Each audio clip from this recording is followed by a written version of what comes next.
Bismillahirrahmanirrahim. Assalamualaikum warahmatullahi wabarakatuh.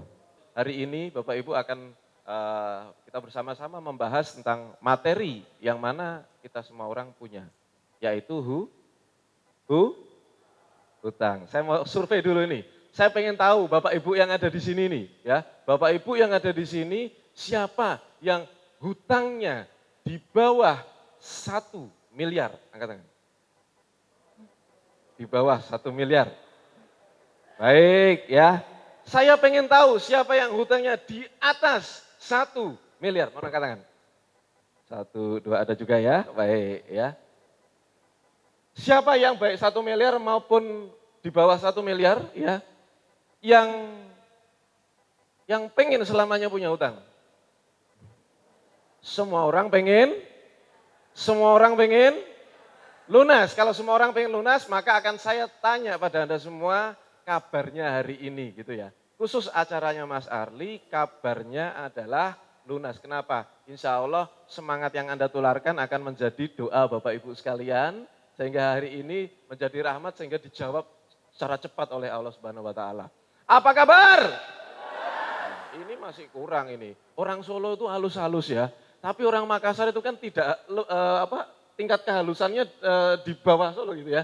Maksudnya kekuatannya itu lebih dahsyat harusnya. Harusnya kekuatan lebih dahsyat. Kenapa? Semakin kita menjiwai Bapak Ibu, semakin menjiwai ya, itu doa kita semakin dijawab.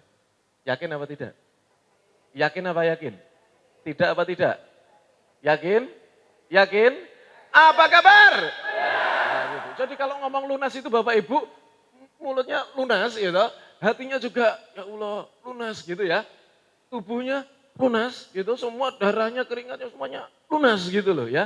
Jadi menjiwai, tangannya kalau boleh dikepalkan gitu, kakinya kalau boleh lunas gitu ya. Supaya apa? Supaya Bapak Ibu betul-betul menjiwai. Kenapa? Tanpa penjiwaan, tanpa totalitas tidak ada satupun yang terjadi. Tapi kalau Anda yakin, Anda action, maka Allah akan menjawab ikhtiar Anda, insya Allah. Apa kabar? Nah, tepuk tangan untuk Bapak Ibu sekalian ya. Ini harus saya pastikan dulu kenapa.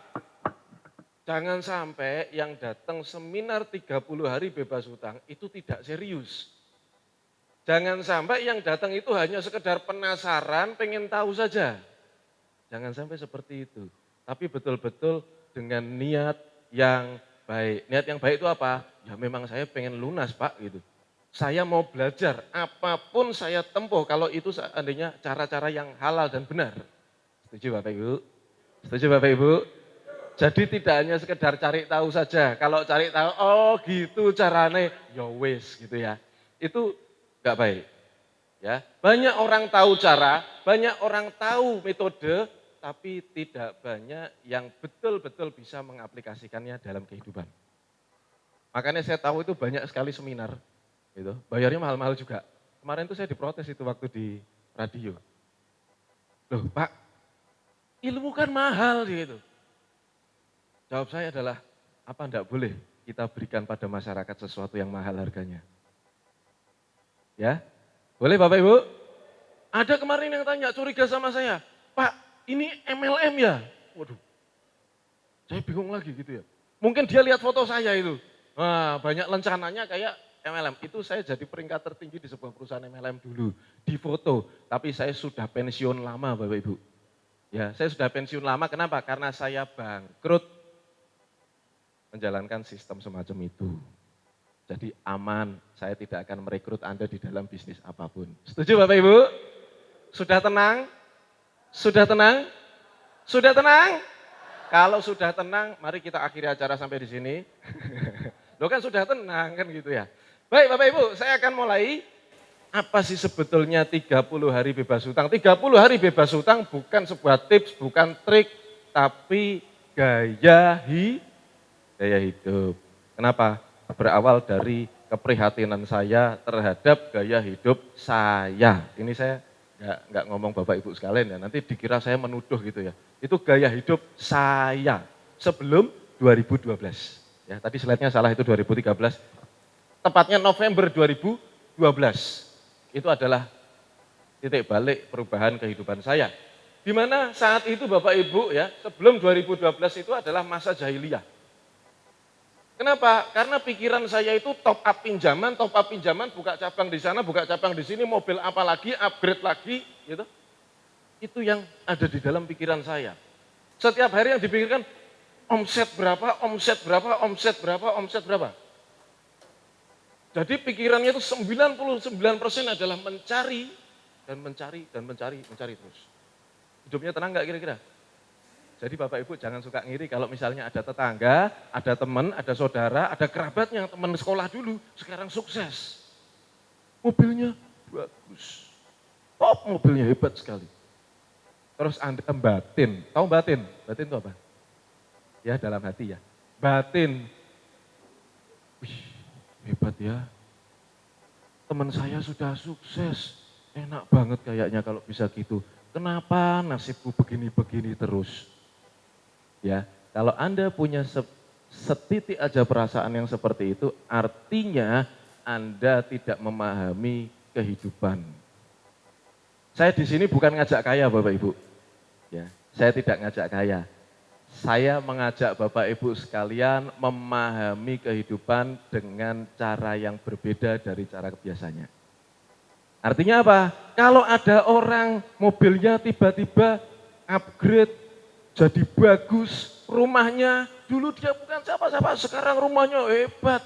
Anda tidak boleh ada perasaan iri, ada perasaan aku pengen kayak gitu. Kenapa? Anda tidak tahu angsurannya berapa. Simpel Bapak Ibu? Simpel Bapak Ibu? Ya, karena saya sudah pernah di dalam posisi orang yang mobil mewah, ya toh, pakai sopir pribadi, penghasilan itu udah puluhan juta tuh ya. Wah hebat sekali wis. Ketemu orang tuh sampai wah Pak Arli, wah gitu. Makanya saya tuh kemarin sebetulnya ini saya terima kasih kepada Muslim Mulia Mandiri, terutama kemarin Pak astagfirullah saya lupa. Pak Alif juga ya, Mas Alif kemarin ya, datang ya bersama dengan rekan-rekan. Kemarin mau jemput saya di bandara itu saya sudah bilang, Pak enggak usah jemput saya gitu. Karena biasanya itu saya kalau seminar saya datang tak dijemput, pulang tak diantar. Gitu. Meskipun saya bukan jelangkung, saya turun pesawat biasanya saya langsung ke hotel dan saya langsung beraktivitas seperti biasa. Saya berusaha untuk tidak dimuliakan dimanapun. Kenapa Bapak Ibu? Karena pada saat nanti saya dilayani koyok rojo gitu. Apa koyok rojo itu? Seperti raja gitu. Dilayani dengan baik segala macam. Saya takut nanti hati saya kembali seperti dulu. Gengsinya naik lagi, jadi merasa hebat lagi. Akhirnya apa? Jatuhnya jungkel-jungkel tidak karuan. Gitu. 2012 November.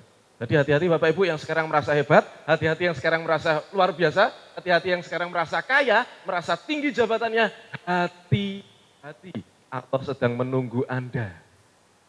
Ya, karena saya pernah diingatkan dijungkel ndak karu-karuan, habis semua ndak karu-karuan, nanggung hutang yang besar. Dari situlah saya baru ingat sama masjid. Saya itu pas kondisi utangnya banyak, angsurannya banyak, secara psikologis menurut Anda terganggu tidak? Jelas ya, terganggu ya, betul. Saya juga merasakan, makanya kalau ada orang, coba gimana utang saya banyak gitu ya. Secara psikologis seperti terganggu, saya pun sama. Mungkin Anda masih Anda cuman nangis saja, nangis itu masih wajar. Saya itu seperti orang gila, setengah ingat, setengah enggak. Ya, setengah waras, setengahnya enggak juga gitu. Kalau itu di Solo ada Pasar Klewer, di sebelahnya itu ada Masjid Agung. Saya tinggalnya di Karanganyar waktu itu. Utang saya banyak, orang nagih sana sini, uang enggak pegang. Kalau malam jam 2 saya ke Masjid Agung. Orang pikir saya orang soleh. Padahal saya bingung Bapak Ibu. Saya enggak tahu tempat mana lagi yang adem. Jam 2 itu panas banget, padahal enggak panas sebetulnya. Tapi badan panas, pikiran panas, akhirnya yang paling adem kayaknya kok di masjid. Di masjid itu saya duduk diam di situ, jam 2 malam sampai subuh. Sholat yo enggak, pikir yo enggak, di dekat beduk liatin beduk aja gitu. Itu orang yang banyak hutang. Saya mengalami hal itu, jangan sampai Bapak Ibu ngalami lah. Ya saya doakan tidak mengalami seperti itu. Ya untung enggak bablas gitu ya. Bablas kan mungkin sekarang ketawa terus, gitu ya. Ya enggak bisa ngisi seminar. Itu yang saya alami, jadi setengah gila setengah waras gitu. Kayak orang gila. Kalau ditanya sama istri langsung saya marah, padahal nanyanya enggak nanya apa-apa gitu, cuma nanya biasa, gitu saya langsung marah gitu. Ya, emosinya sangat tidak stabil. Kalau naik mobil, wah ngebut, wis pokoknya nyawanya seperti ada 7 lah gitu. Gitu. Kalau naik mobil kan sebelah kiri toh. Motor kan sebelah kiri, betul nggak? Kalau ada 2 jalur, kan kita kan sebelah kiri ya toh, bukan sebelah kanan. Kanan kan untuk yang berlawanan. Saya tuh kalau setiap nyetir tuh sebelah kanan mesti. Rating kanan gitu, gitu. Kalau ada yang makan jalan langsung saya keluarin kunci Inggris, gitu. Itu pada saat saya terbebani hutang Bapak Ibu. Terus dalam hati saya, mosok sih hidup seperti itu terus. Ya Allah, masa hidup itu seperti ini terus. November 2012 tepatnya, saya memutuskan untuk ojo ngoyo. Ada yang tahu artinya? Tidak memaksakan diri, tidak memaksakan kehendak, tidak memaksakan keinginan, tidak memaksakan juga cita-cita.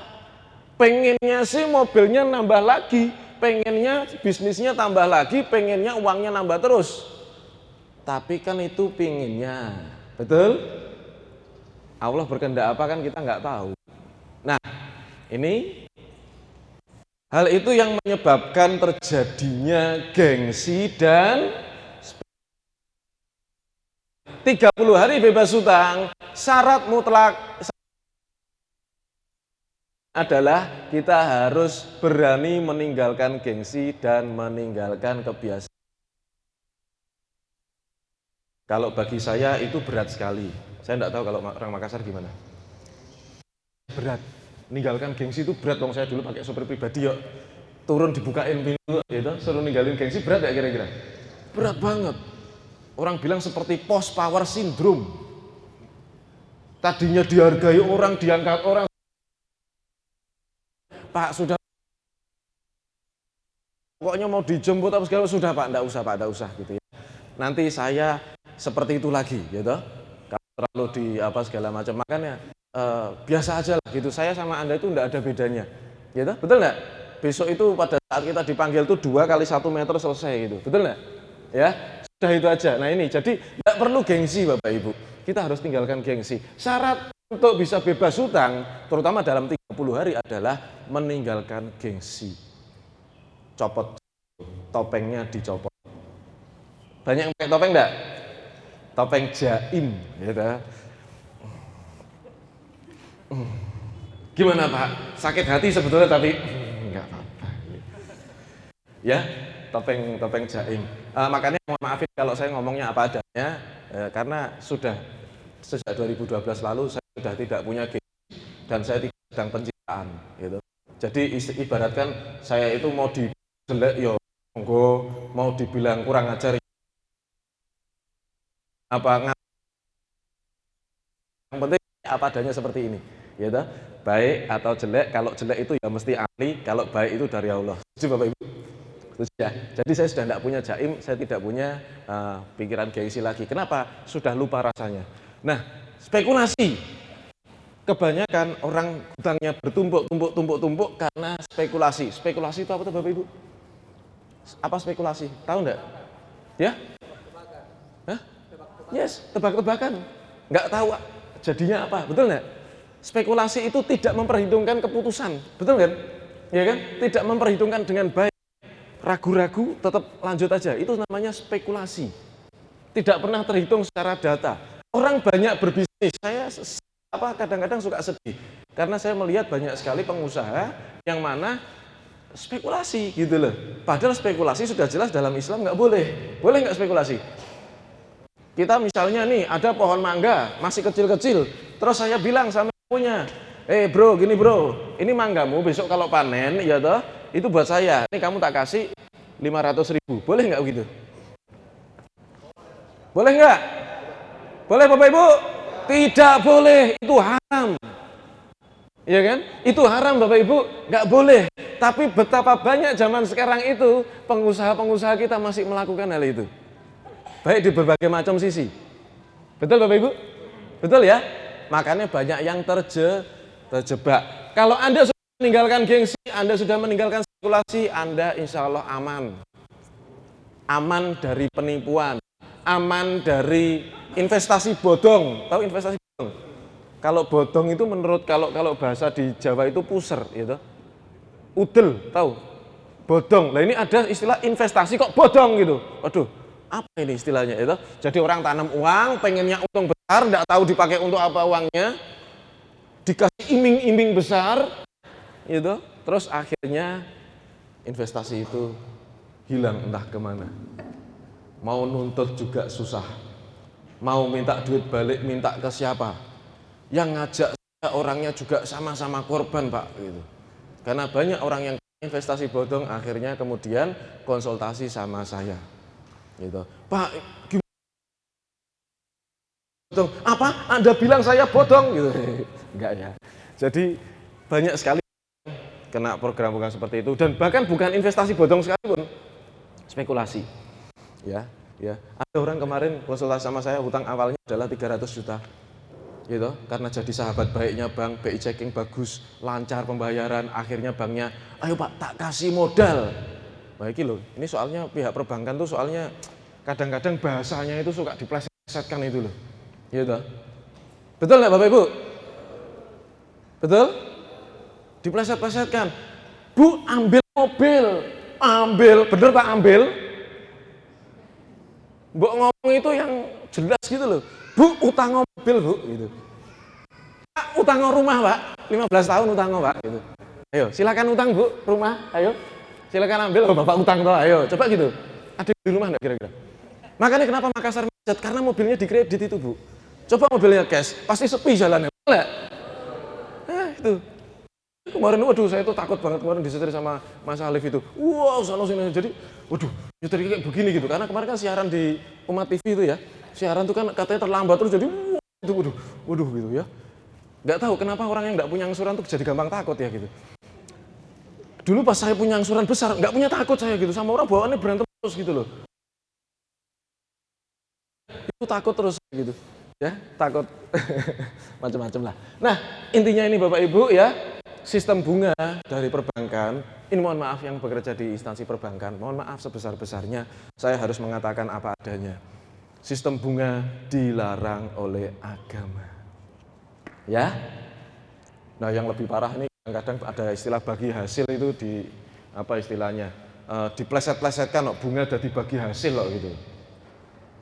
Mbok ngomong apa adanya bunga gitu loh, biar orang tahu gitu loh.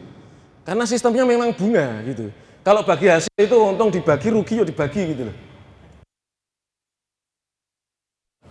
Ya, mohon maaf ini ya, mohon maaf. Saya tidak, yang salah itu bukan perbankannya, yang salah bukan perbankan syariahnya, yang salah bukan siapa-siapa, tapi transaksinya ini loh.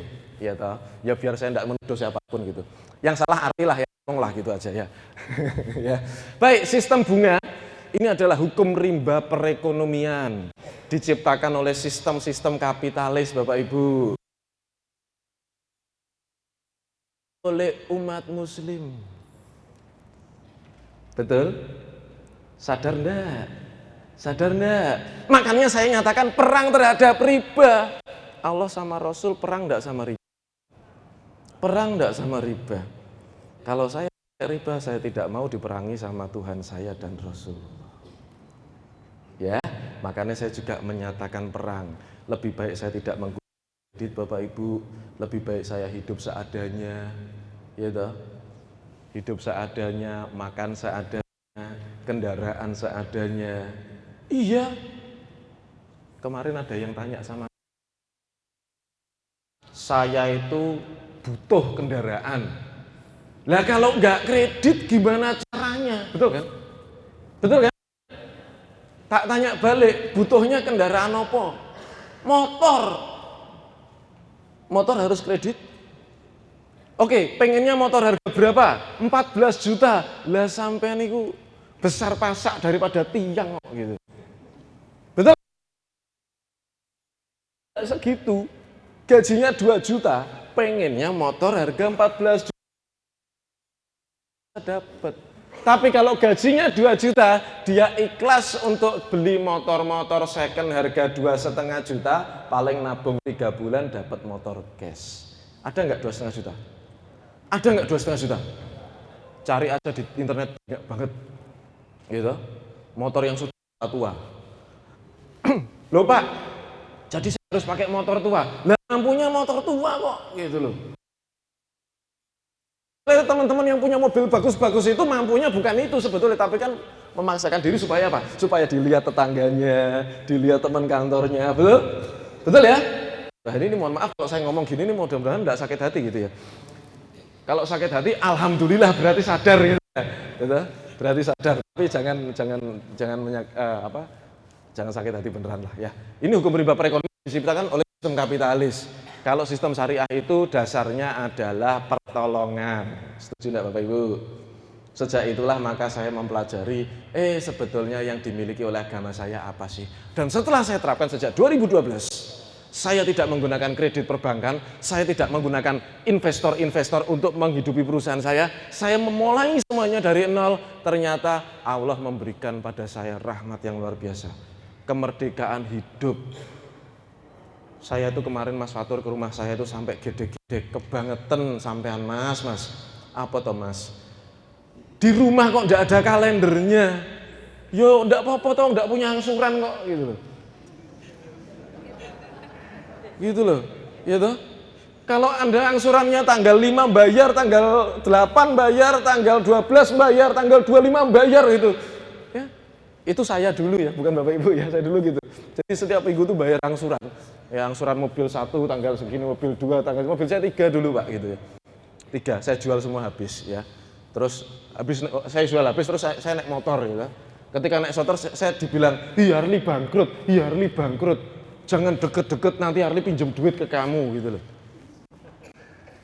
Sakit hati nggak digitukan? Sakit hati Bapak Ibu? Tidak. Saya justru seneng. Alhamdulillah aku diomong bangkrut. Ya Allah terima kasih saya dibilang bangkrut. Nggak ada lagi orang yang gangguin saya. Mas Harley aku pinjam duitnya.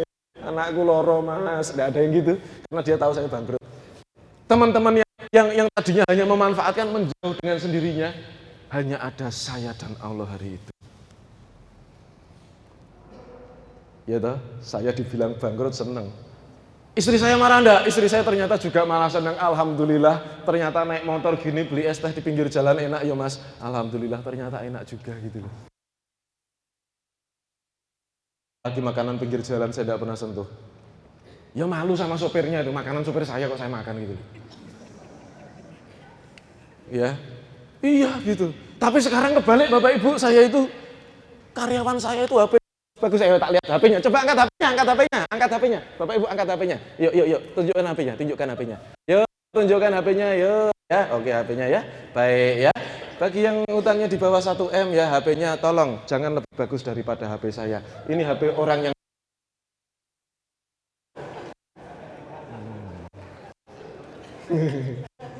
Wah, sama Pak ya. Saya doakan lunas Pak.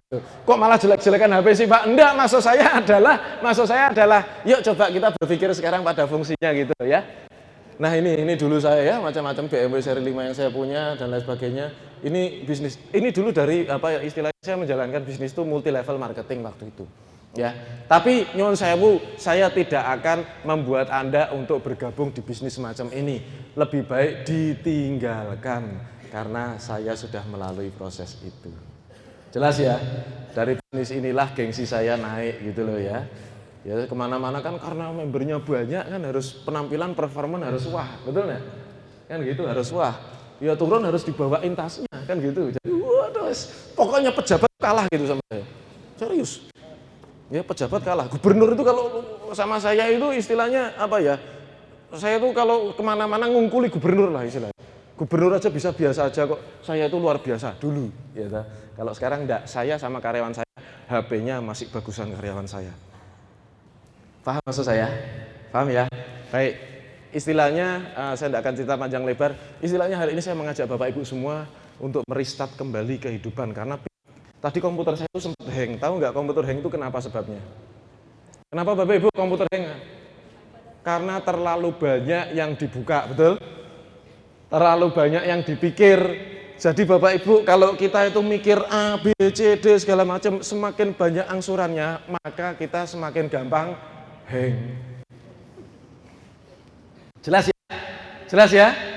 Jadi sudahlah, yuk kita dikurangi satu persatu. Gimana caranya ngurangi, Mas? Pertama, tinggalkan gengsi. Yang kedua, jangan spekulasi. Jelas Bapak Ibu? Kalau ditinggalkan gengsinya, oh Pak, ini mobil saya kan ada 2, angsuran semuanya. Gimana kalau dikurangin 1 Pak, kita jual aja. Paham? Orang yang mau naik gunung Bapak Ibu, kita itu kan ibaratkan gunung itu adalah sebuah kesuksesan misalnya. Bapak Ibu sedang ada di bawah, pengen naik gunung, bebannya berat. Kira-kira naiknya berat enggak Bapak Ibu? Makanya kenapa saya melepaskan beban-beban saya satu persatu, saya lepaskan. Dalam 30 hari itu cerita saya. Dalam proses saya lepaskan beban-beban saya hitung keuangan saya mulai berpikir logis, mulai saya pikir apa yang harus saya lakukan. Proses pembebasan hutang tersebut sampai ke negosiasi adalah 30 hari. Makanya saya kasih judul 30 hari bebas hutang. Itu adalah apa yang saya lakukan di tahun 2012, tepatnya bulan November. Terus ada peserta yang nanya sama saya ini, lah Mas, kalau aku ikuti metodenya jenengan, nanti saya digaransi uang kembali 100% kalau tidak berhasil. Lah wong seminarnya gratis kok. Kadang-kadang lucu ya gitu, tapi tidak apa-apa, memang dunia ini lucu ya. Baik ya. Oke. Intinya ini adalah bukan metode, tapi saya cuma cerita apa yang saya lakukan. Setuju Bapak Ibu ya? Setuju ya? Saya tidak akan memaksakan apapun dari Bapak Ibu, saya tidak akan mempengaruhi Bapak Ibu dalam bentuk apapun, tidak. Saya hanya ingin menceritakan kembali apa yang terjadi di tahun 2012 kemarin, sehingga akhirnya dalam 30 hari saya merestrukturisasi semuanya, dari keuangan saya, hubungan saya dengan istri saya, dengan keluarga saya, hubungan saya dengan teman-teman saya, hutang-hutang saya. Hutang saya dulu sebetulnya nggak banyak, di bawah 1 miliar. Hutang saya cuma 400 juta. Dalam 30 hari sudah kurang, tinggal sisa 40 juta Bapak Ibu. Mau tahu caranya? Mau tahu caranya ya? Pak, bisa enggak itu kalau diterapkan di hutang yang 1 miliar? Bisa. Hilangkan gengsi, hilangkan spekulasi. Bisa enggak Pak kalau 5M utangnya? Bisa. Syaratnya hilangkan gengsi, hilangkan spekulasi. Bisa enggak Pak kalau utang 10 juta toh? Bisa. Hilangkan gengsi, hilangkan spekulasi. Jelas Bapak Ibu? Ya, dan nanti saya akan ceritakan ada 6 langkah yang saya lakukan di situ. Yang ini adalah tenang, TENANG. T-nya adalah nanti ya. Oh ini sorry, sebelum usaha 2 November itu saya rontokin semua utang-utang saya jualin semuanya, saya tinggal punya uang 900.000. Yang mana 900.000 itu kemudian saya olah, kemudian saya coba berbisnis modal 900.000. Saya ketemu BBM yang memang saya cari waktu itu. Saya jual satu persatu. Ya orang tadinya saya bikin, saya bungkusi di rumah kecil-kecil, terus kemudian saya jual, ditolak orang. Akhirnya ada yang mau segala macam. Sampai 1 tahun kemudian 4,5 miliar dari usaha itu. Ya, makanya ada ini PT Sukses Niaga Solusindo, yang ini pas kita ulang tahunnya lucu, di Pan Pacific Orchard Singapura. Lucu. Menarik Bapak Ibu. Itu adalah hotel berbintang 5 di Singapura 2014 kemarin. Ini istri saya ingin beralih dari yang lain, insya Allah gitu. Nah, ini pada saat itu, jadi intinya di Pan Pacific Orchard ya, Di hotel tersebut, hotel berbintang 5, di mana yang datang adalah perusahaan-perusahaan kelas atas. Saya ke situ, saya tuh sempat ngekek, atau ngekek itu apa? Ketawa kepingkel-pingkel, apa ya? Ketawa kepingkel-pingkel. Ketika saya melihat daftar perusahaan yang booking ruangan dan buffet di Pan Pacific Orchard, perusahaan dari Hong Kong, perusahaan dari Singapura sendiri, perusahaan dari Korea, perusahaan dari Australia itu pada meeting di Pan Pacific Orchard. Namanya bagus-bagus, perusahaan gede-gede, perusahaan keren-keren, meeting di Pan Pacific Orchard, gitu. Perusahaan X itu address ini street gitu ya. Wah, keren-keren sekali. Begitu lihat perusahaan saya, PT Sukses Niaga Solusindo, address, waduh, gitu. Jalan Suropati 1 Togaten, Pasar Sapi, Salatiga. Perusahaanku kampungan Bapak Ibu, perusahaanku tuh desa, tapi kan enggak apa-apa, gitu. Meetingnya di enggak apa-apa ya, enggak apa-apa ya. Jadi itu adalah menurut saya sesuatu yang unik dari saya, gitu. Jadi desa rapopo, tapi yang penting ini hobi saya suka naik motor, ini kehidupan saya di rumah, gitu. Jadi anak saya anaknya 2, satu masih bayi umur 3 bulan. Jadi saya setiap hari itu di rumah setiap hari saya di rumah dan full dengan anak saya gitu, gantian sama istri saya ngajarin Iqra gitu. Ya jadi saya nggak pakai guru ngaji, saya ajarin sendiri sama istri saya. Intinya kualitas seperti itu yang saya itu sudah dimerdekakan oleh Allah gitu loh, istilahnya dari hutang piutang. Dan makanya kenapa saya bersedia datang ke beberapa kota, alhamdulillah Makassar kota yang ke-11. Ya intisarinya adalah ini 30 hari bebas hutang, tunda semua pembayaran angsuran dan untuk bernegosiasi, gitu. Kemudian penghematan ekstrim dan putar uang secara tepat. Ini adalah intisarinya, tapi saya akan jelaskan nanti secara bertahap. Mari kita injak, tadi konsepnya adalah tenang, T-E-N. Yang pertama saya akan bahas T, artinya Tuhan. Bapak Ibu sekalian, wajar nggak kalau kita itu di dunia itu selalu pusing? Kenapa Bapak Ibu? Jawabannya adalah karena dunia itu berputar. Ya toh? Dunia itu kan berputar, jadi wajar kalau ada orang, Pak saya pusing banget Pak, utang saya banyak. Ya enggak usah punya utang aja sebelum pusing kok ini. Kenapa? Karena dunia itu berputar terus, ya toh? Siang malam, ya wajar kalau kita pusing gitu. Dunia juga melingkari matahari, kan gitu. Semua ada porosnya. Siapa orang-orang yang tidak pusing, Pak? Siapa orang-orang yang tidak sakit kepala? Siapa orang-orang yang tidak bingung? Hanya orang-orang yang fokus melihat pada porosnya. Setuju Bapak Ibu? Pertanyaan saya, porosnya apa ini? Apa yang menjadi pusat perhatian kita sehingga di kondisi apapun kita bisa kuat? Kalau kita fokusnya adalah jabatan Bapak Ibu, ini nyun sewu, mohon maaf. Bapak Ibu yang berfokus pada jabatan seringkali jatuh Bapak Ibu. Bapak Ibu yang berfokus pada harta, pada bondo itu bahasa Jawa. Harta duniawi, ya toh. Bagus-bagusan mobil, bagus-bagusan bisnis, banyak-banyakan cabang. Wah, cur-curan terus, wah semakin banyak bisnis merasa semakin hebat. Orang yang berfokus pada harta, dia mengalami kebingungan yang luar biasa. Seperti kata Albert Einstein, gitu. Gaya berbanding lurus dengan tekanan. Orang yang banyak gaya berarti tekanannya juga banyak. Kok ketawa Pak? Itu Albert Einstein yang ngomong kok gitu loh. Jadi untuk apa kita gengsi? Semakin gengsi kita jadi kalau habis ikut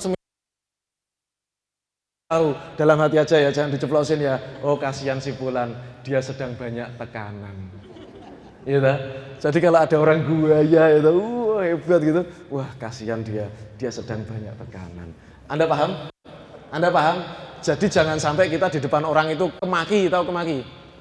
Gaya, gitu. Apa istilahnya? Ya itulah berfokusnya pada gaya. Gitu. Nah, kita kalau fokusnya pada Tuhan, kita berfokus pada Allah, Bapak Ibu, maka Anda tidak akan pusing, Anda tidak akan bingung. Gitu. Karena yang saya lakukan itu pertama kali adalah ketika bisnis saya jatuh, perusahaan saya jatuh, bangkrut, saya dibawa ke kantor polisi, dikasuskan rekayasa dan lain sebagainya, ngadepin istri saya juga minta pisah. Ya Allah, rasanya sini nih, hidup rasanya sudah tidak ada artinya. Tadinya makin mencari tahu jawaban. Ternyata jawabannya apa Bapak Ibu? Jawabannya adalah inna lillahi wa inna ilaihi rajiun. Paham? Paham? Sejak saat itu saya memutuskan untuk hidup di dalam lillahi wa inna ilaihi rajiun. Tahu yang saya maksud? Paham yang saya maksud Bapak Ibu? Sejak saat itu saya tahu bahwa kebahagiaan saya kemarin itu dari Allah.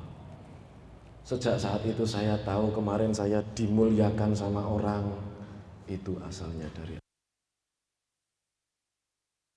Banyak sekarang bangkrut. Saya tahu bahwa uang saya dari Allah. Jadi ketika saya hidup di dalam inna lillahi wa inna ilaihi rajiun, saya sudah tidak menuntut lagi. Dalam bahasa Jawa, aduh Gusti Allah, ya Allah, kalau diambil ya tidak apa-apa, wong bukan punya saya. Yang tadinya saya doa itu panjang doa saya, panjang banget doa saya. Minta ini, minta itu, minta ini, minta itu gitu. Mungkin kalau orang lihat saya gitu ya tuh, kalau Allah itu dengar apa kata Allah, mungkin Allah gitu, kowe iki gitu. Mintanya banyak itu. Orang kok minta terus gitu, mungkin gitu. Karena minta saya banyak tapi tidak pernah introspeksi gitu loh. Tidak tahu saya itu baik apa enggak, minta terus. Kan kalau Anda punya pembantu, punya karyawan, minta terus kira-kira jengkel enggak? Nah, saya itu jadi orang yang menjengkelkan dulu, banyak sekali mintanya tapi tidak pernah introspeksi saya ngapain aja gitu loh. Akhirnya apa? Sejak saat itu saya sadar, minta terus wong sudah dikasih, minta terus sudah dikasih gitu. Malah tinggi hati, malah gengsinya naik, akhirnya dicabut semuanya. Terus akhirnya saya sadar, akhirnya saya berdoa. Dan doa itulah yang membawa perubahan bagi hidup saya. Mau dengar doanya apa? Mau dengar doanya apa? Singkat kok doanya. Singkat banget. Ya, tapi jarang orang yang berani berdoa seperti itu. Karena doanya seperti janji diamalkan. Doanya baik kok. Janji diamalkan. Insya Allah ya. Doa saya seperti ini Bapak Ibu. Ya Allah ya Tuhanku, apabila Engkau mentakdirkan aku kaya, kuatkan pundak saya. Orang kaya kan banyak cobaan. Betul kan?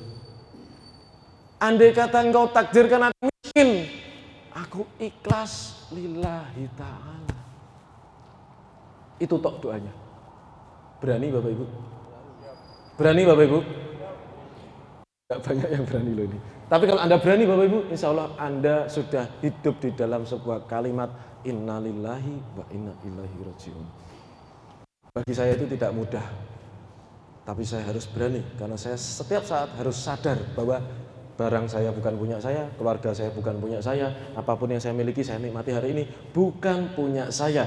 Mati 2 kali 1. Kain putih sudah, itu aja yang dibawa. Tidak mungkin mobilnya saya bawa, betul? Tidak mungkin jabatan piagam-piagam saya bawa, tidak mungkin. Sudah itu aja. Kalau kita hidup selalu ingat mati, maka insya Allah hidup kita jadi lebih tenang. Gitu. Tapi kadang-kadang orang itu nggak ingat mati. Ya. Jadi pertama kali kembali ke Tuhan. Makanya kemarin saya di TV kita siaran, Pak, apa syaratnya? Yang pertama tobat itu loh. Tobat, tapi tobat yang benar-benar, ya kan? Hatinya kembalikan lagi ke Allah. Yang nomor 2 adalah endapkan. Tahu endapkan? Jangan salah loh ya. Endapkan, mengendap, bukan mengendap-endap. Nah, endap itu maling gitu. Mengendap-endap gini tuh lingak-linguk gitu, itu maling gitu. Ini mengendap. Mengendap itu adalah turun sujud dasar-dasarnya gitu loh. Sampai ndelosor betul-betul, perasaannya ditaruh di tanah betul-betul. Bahwa saya dari tanah kembali lagi nanti ke tanah gitu loh. Mengendap artinya adalah mengendap dengan perasaan ikhlas, perasaan pasrah. Wah, seperti ini bukan Makassar banget gitu. Betul ya? Gitu. Waduh Pak, orang Makassar kok disuruh ikhlas gitu. Waduh gitu ya. Ya enggak apa-apa, wong itu ketentuan Allah kok. Betul ya? Nah, mari kita berusaha sama-sama. Ikhlas pasrah. terhadap kondisinya. Jadi Bapak Ibu yang punya hutang, baik di bawah 1 miliar atau di atas 1 miliar, ikhlaskan hutang Anda. Maksudnya, ikhlaskan itu terjadi. Ikhlaskan, terima saja dulu, karena itu kesalahan kita. Paham Bapak Ibu? Paham ya? Jangan menuntut, wah kapan lunasnya, aku sudah sedekah, aku sudah berbuat baik, tapi ini kapan lunasnya? Ayo, kan salah jadinya, betul kan? Katanya kalau sedekah banyak utang saya lunas, mana? Saya sudah sedekah banyak utang saya nggak lunas juga. Ada orang kemarin nanya gitu sama saya, utang saya 3M Pak. Saya itu kalau sedekah itu banyak gitu loh, tapi kok utang saya nggak lunas-lunas. Kenapa ya Pak? Lah wong kamu sedekah kamu bawa omong kok gitu loh.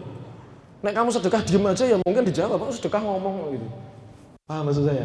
Ya kan? Belum tentu orang sedekah itu ikhlas. Kadang-kadang sedekah dia pengen statusnya naik, kadang-kadang dia pengen sambil promosi sesuatu, saya tidak tahu. Ya, hanya Allah yang tahu tentang keikhlasan seseorang. Paham Bapak Ibu ya? Paham ya? Nah, baik, ini intinya endapkan hatinya, diturunkan dulu supaya drop. Kalau hatinya sudah drop, maka kita bisa memisahkan. Seperti orang minum kopi. Misalnya kopi Toraja misalnya, ya kan? Kan terkenal di sini khas Toraja itu kopi. Diaduk, terus kemudian diminum. Enak enggak kira-kira? Kenapa? Ampasnya masih di atas semua Pak Arli. Gimana sih masa kita minum air kok sama ampasnya? Sama Bapak Ibu. Hari ini banyak sekali orang yang punya utang, pikirannya itu diudak.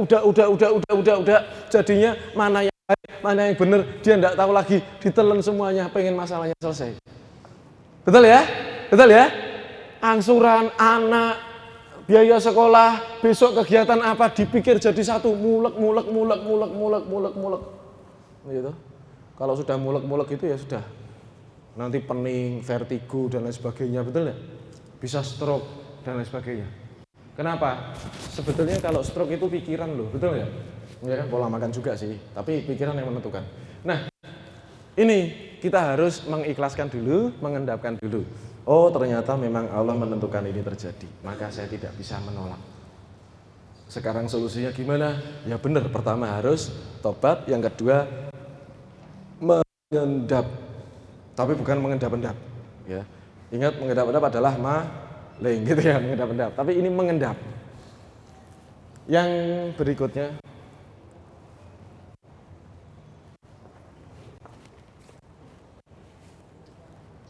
kumat ya. Tolong Pak. Baik, Bapak Ibu sekalian, yang saya lakukan November 2012, saya mengendapkan diri saya sehingga saya menerima. Oh, yang tadinya Arli merasa hebat, dipuji sana sini, kali itu saya tidak lagi merasa hebat. Saya jadi merasa bahwa saya adalah orang yang membutuhkan Allah. Ya, memisah masalah-masalah saya dan lain sebagainya. Nah, ini ada cerita dari Prancis, seorang yang bernama Michel Lotito. Sopo Mas Michel Lotito? Michel Lotito adalah seorang entertain. Dia penghibur ya. Dia sering muncul di media di Prancis pada saat itu. Siapa yang di ruangan ini hobi sepeda? Ada hobinya sepeda? Ada ya? Enak ya naik sepeda ya? Enak sekali. Michel Lotito sama, hobinya sepeda. Tapi bukan naik sepeda, hobi dia makan sepeda. Loh serius kok gitu. Pak Arli, apakah Michel Lotito punya ilmu debus? Apakah pernah belajar kanuragan dan lain sebagainya? Tidak. Secara logis Michel Lotito makan sepeda, besi-besinya semuanya dimakan dan tidak mengalami masalah apapun di pencernaan. Hebat tak Bapak Ibu? Hebat Bapak Ibu? Hebat, tanpa ilmu-ilmu gaib. Hebat Bapak Ibu? Hebat. Maka dia menjadi entertain terkenal pada saat itu. Nah, pasti Anda tanya-tanya loh. Di pikiran yang ditanyakan apa Pak? Bu, caranya piye? Betul kan? Caranya gimana kok sepeda dimakan itu loh Pak? Apa giginya sakit? Apa enggak perutnya sakit? Kok bisa gitu loh, sepeda dimakan? Itu kan keras gitu. Itu sama pada saat saya ngomong 30 hari bebas hutang. Pertanyaannya sama toh? Piye toh Pak, kok 30 hari? Saya bertahun-tahun enggak lunas-lunas kok, sampean kok 30 hari gitu. Betul? Dan cara yang saya gunakan dalam 30 hari bebas hutang mirip dengan caranya Michel Lotito. Maka saya ceritakan sebagai gambaran. Gambarannya begini. Caranya Michel Lotito adalah sepedanya geraji, kecil-kecil, kemudian ditaruh di dalam roti. Jadi kecil banget, taruh dalam roti, dia makan. Dia makan, gergaji lagi, dia makan. Gergaji lagi, dia makan. Terus setiap dia makan, dia gergaji terus. Akhirnya si Miselot itu berhasil memakan satu buah sepeda. Salah. Miselot itu berhasil menghabiskan 14 unit sepeda. Tidak cuma itu, 7 televisi saat itu. Dan beberapa buah keranjang belanja. Yang paling mengesankan, Miselot itu berhasil makan 2 unit pesawat Cessna. Waktu yang dia tempuh untuk makan 1 unit pesawat Cessna 2 tahun. Jadi syarat Bapak Ibu untuk bisa bebas hutang dalam 30 hari, makanlah sepeda. Maksudnya yuk kita belajar bagaimana cara Miselot itu makan sepeda, potong kecil, baru dimakan satu persatu sedikit demi sedikit dengan sabar. Kalau satu sepeda dimakan langsung tidak ada orang yang bisa, betul Bapak Ibu? Betul Bapak Ibu? Selesai langsung, betul kan? Nah itu sama seperti Anda makan sepeda, langsung gitu. Gitu. Masalah gede-gede, Pak utang saya 1 miliar gimana caranya? 1 miliar golek duit 1 miliar 1 bulan ini gimana caranya? Itu sama dengan makan sepeda langsung dimakan gitu. Sama. Ya jangan gitulah. Potong kecil-kecil dulu masalahnya apa? Utangnya itu utang apa? Dulu utangnya bagaimana? Utangnya dulu untuk apa? Kesalahan kita apa? Bagaimana cash flow kita? Betul kan? Analisa semuanya dengan sabar.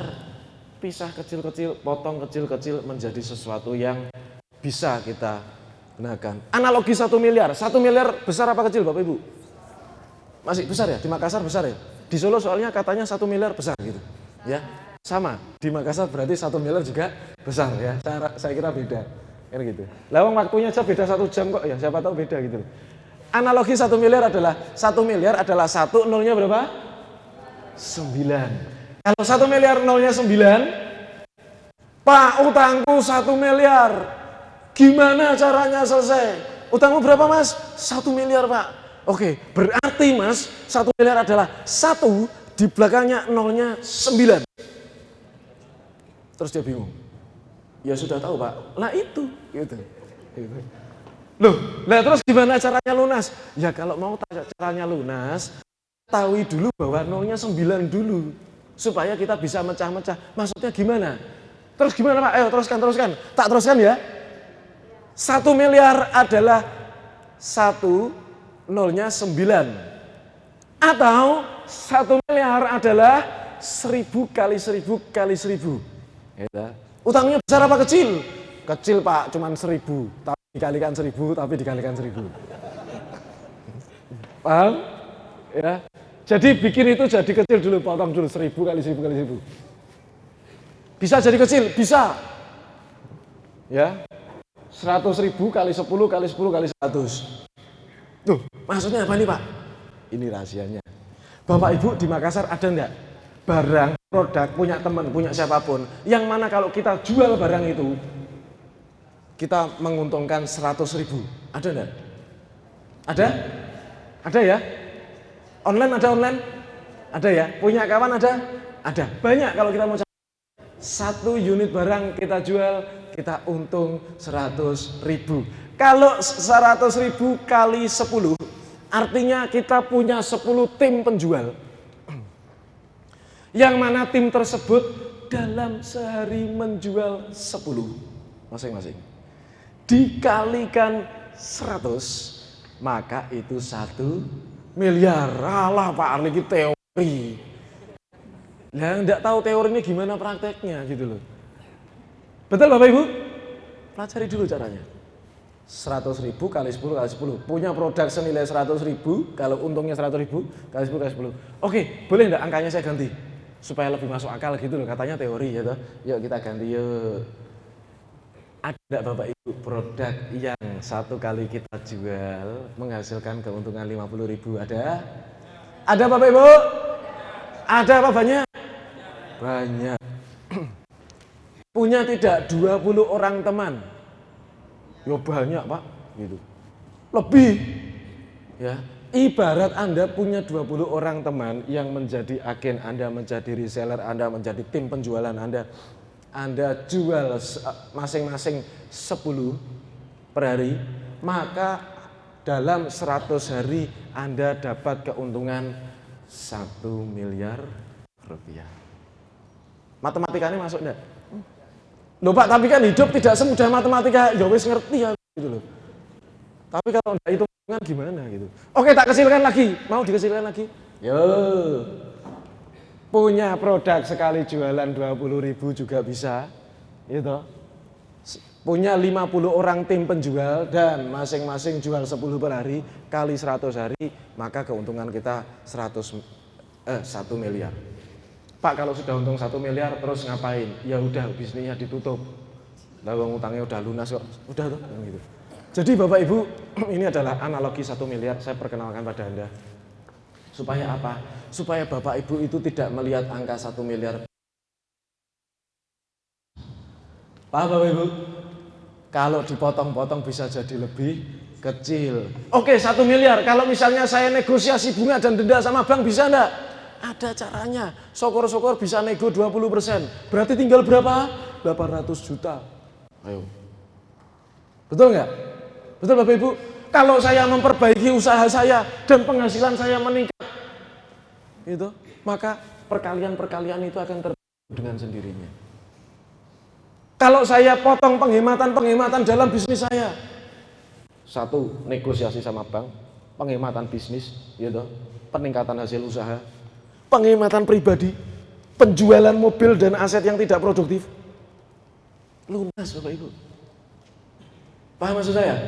Makanya kenapa 30 hari bebas hutang, yang saya rencanakan adalah saya punya utang segini, apa yang bisa saya lakukan untuk potong dengan berbagai macam cara. Kenapa? Karena kebanyakan orang yang punya hutang berpikir seperti orang yang makan sepeda dalam waktu satu waktu. Betul kan? Pengennya saya pengen dapat duit gede, ben utangku bisa lunas. Betul Bapak Ibu? Jangan lakukan pemikiran yang seperti itu. Kenapa? Karena Anda tidak akan dapat duit gede, duit cepat juga tidak akan dapat. Yang Anda dapat adalah penawaran iming-iming, penipuan-penipuan yang akan datang menghampiri Anda. Betul Bapak Ibu? Kita akan jadi lebih mudah lagi diiming-iming orang. Gitu? Investasi A, investasi B, dan lain sebagainya. Yang mana kita jadi iming-iming, terus kita masukkan uang di situ. Sudah punya utang, nambah utang, tambah besar, bukannya balik, malah dibawa lari.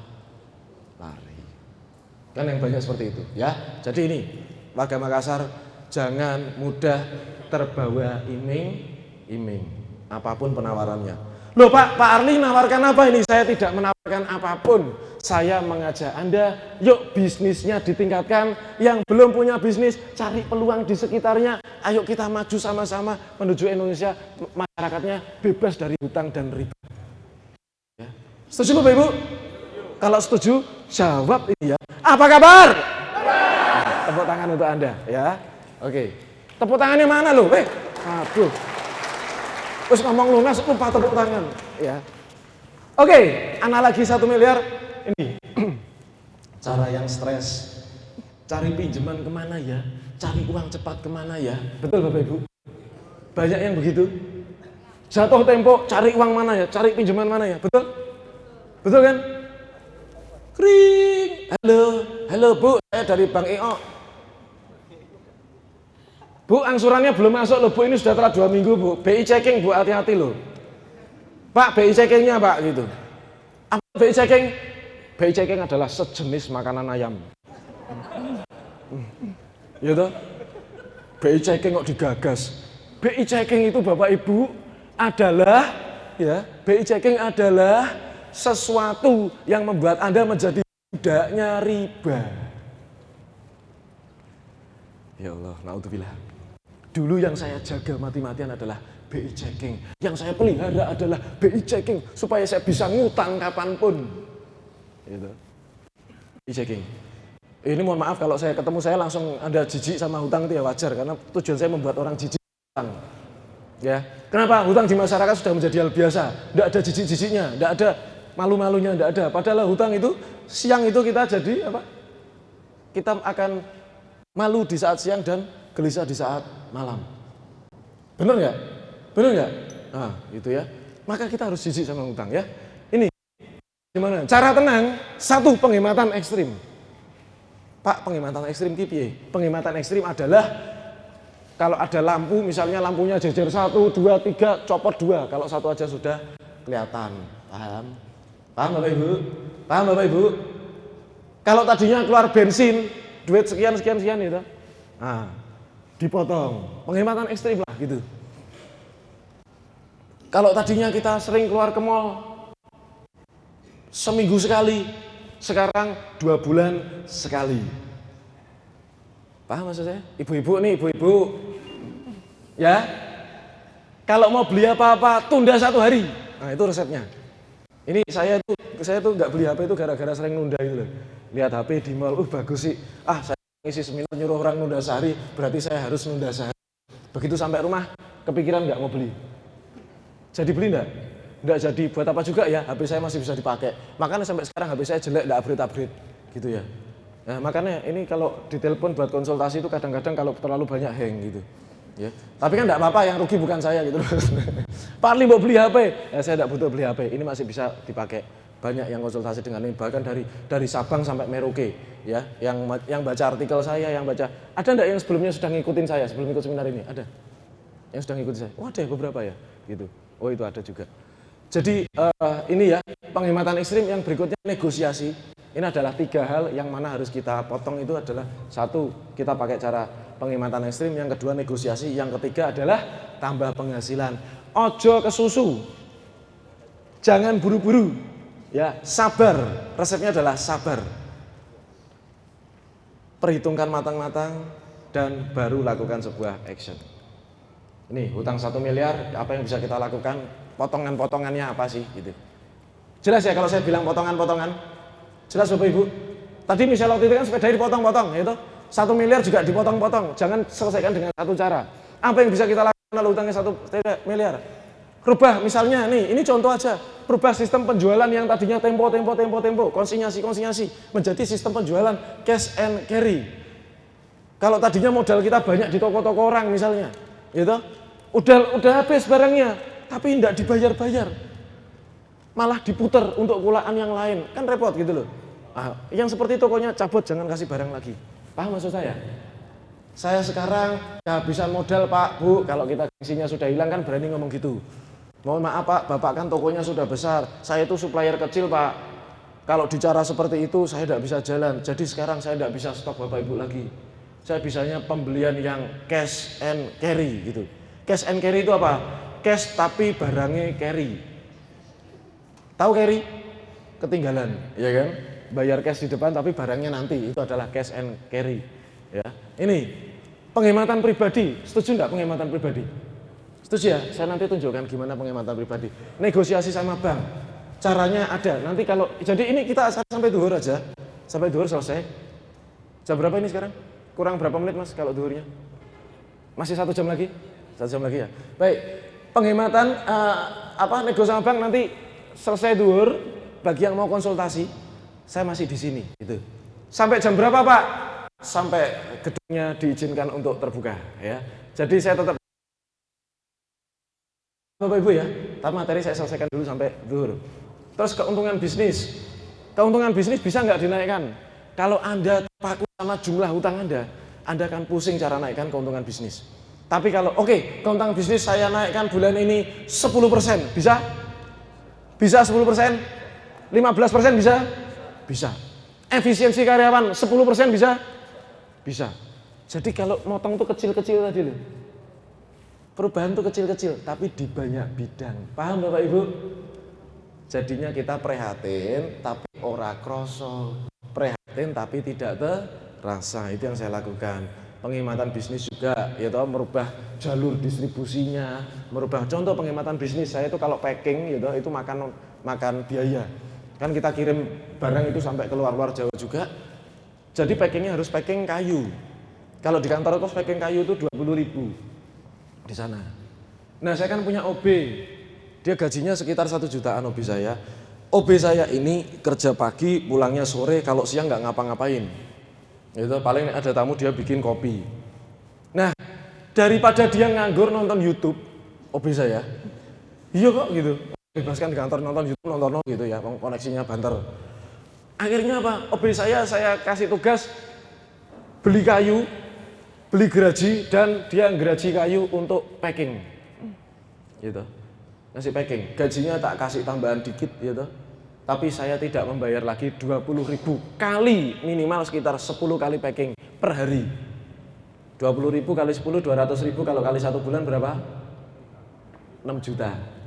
Saya ngasih OB saya 250.000 untuk beli kayu enggak sampai 1 juta. Saya bisa hemat 5 juta rupiah setiap bulan. Penghematan bisnis. Bisa dipahami sampai sini? Nah, biaya transfer di perusahaan saya juga besar sekali, biaya transfer itu. Jadi transfer biaya besar sekali. Maka saya cari lembaga atau bank yang mana tidak menggratiskan biaya transfer. Oh bisa kalau saldonya ada di situ, saldo minimal 25 juta. Oke, saya pakai itu. Saya bisa menghemat 7,5 juta setiap bulan. Jadi penghematan bisnis, paham ya sampai sini ya? Nah ini. Terus, ini bab 3 nilai. Nilai adalah hanya mengeluarkan untuk sesuatu yang bernilai. Tadi T apa? T-nya apa?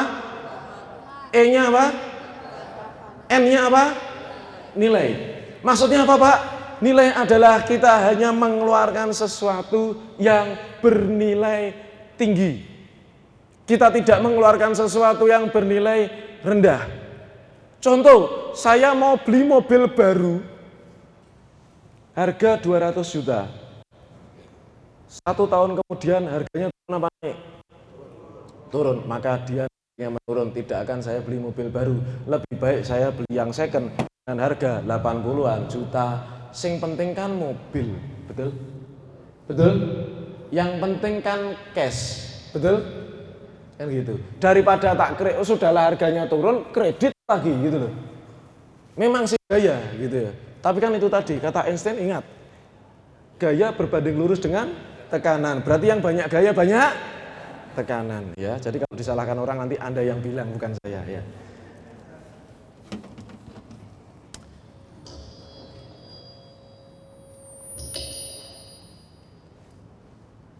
Tolong Pak. Baik Bapak Ibu, saya ini ingin mengajarkan pada Anda, saya menunjukkan pada Anda tentang sebuah kalkulator bebas hutang ya. Makanya di dalam e-book, Bapak Ibu yang belum tahu e-book itu apa? Ada yang belum tahu e-book itu apa? E-book adalah buku digital yang mana bukanya pakai komputer ya. Buku itu sudah saya jual lama, sudah setahun yang lalu, dan ramai sekali sampai hari ini. Setiap saya seminar, saya biasanya disuruh bawa. Terakhir kemarin pas saya seminar di Solo, saya enggak bawa, ya kan? Saya enggak bawa, maka orang protes. Makanya sekarang kalau seminar saya selalu bawa. Harganya berapa e-book itu? Di internet selalu saya jual, sampai hari ini pun saya jual dengan harga 185.000, saya kemas dalam CD. Ya, 185.000. Tapi kalau Bapak Ibu berminat, ya silakan dibeli dengan harga 100.000 khusus Anda yang ikut acara Makassar ini. Setuju Bapak Ibu? Ya, jadi saya diskon ya, karena Anda sudah datang ke sini bertemu dengan saya, maka saya diskon. Baik, saya tidak akan cerita banyak tentang e-book. Pak, kalau nggak beli e-book gimana? Bisa ya, nggak apa-apa. Yang penting Anda sudah dengar seminar ini ya. Isinya sama enggak Pak? Sama. Hanya bagi Anda yang ingin mendalami dan praktek langsung ya. Karena di dalam e-book sudah saya sertakan kalkulator juga, kelengkapan-kelengkapan, video-video yang mana bisa membantu Anda. Baik, ini saya punya satu contoh kasus. Yang kasus 2 aja yang mudah. Saya ingin menunjukkan pada Bapak Ibu sekalian tentang kisah seorang suami istri ya. Jadi ini ceritanya adalah kalkulator Excel. Kalkulatornya sih biasa ya, perhitungannya perhitungan standar dan bukan perhitungan-perhitungan yang rumit, tidak. Semua orang bisa bikin kalkulator semacam ini. Kenapa saya sampaikan di sini adalah kalkulator inilah yang saya gunakan di November 2012 sehingga akhirnya saya bisa memilah-milah kondisi keuangan saya dan akhirnya berhasil. Di dalam CD tersebut. Dan berkah. Nah, yang pertama di sini kita lihat nanti kalau ngisi gimana saya ajarin. Tujuannya apa sih ngisi kalkulator ini? Supaya kalau sudah diisi pemasukan, aset, kalau punya aset, punya enggak passive income, harta, gitu. Nah ini nilai hartanya berapa, pengeluaran, Utang punya ndak utangnya, ini utangnya banyak banget ini. BTN. Ada yang utangnya lebih dari satu? Ada apa banyak? Ayo Bapak Ibu hilangkan gengsi, jadi nggak usah gengsi kalau ngomong banyak. Ada apa banyak? Itu dong ya, yang nggak gengsi saya. Nah, loh iya karena syaratnya itu. Jadi kalau orang malu bertanya, berarti dia masih menyimpan gengsi. Lawang pembicaraannya aja nggak gengsi, mosok pesertanya gengsi kan lucu. Nah, ini ya. Sisihkan ini di kolom sini artinya apa hasil akhir ya dari semuanya. Artinya si keluarga ini bapak bekerja, ibu bekerja, gajinya juga lumayan, tapi setiap bulan dia minus 5 juta. Ada enggak yang minusnya 5 juta? Yang lebih kecil 5 juta ada? Yang lebih besar dari 5 juta mau angkat tangan? Oh ya. Saya doakan minusnya berkurang dan jadi plus ya. Jadi ini minus 5 juta. Biasanya yang dilakukan apa Bu kalau minusnya 5 juta? Berusaha mencari tambahan ya toh. Pinjaman Bu, jangan. Kalau sudah ikut seminarnya Arli jangan cari pinjaman untuk membayar hutang. Tidak menyelesaikan masalah, hanya mempertahankan BI checking. Gitu.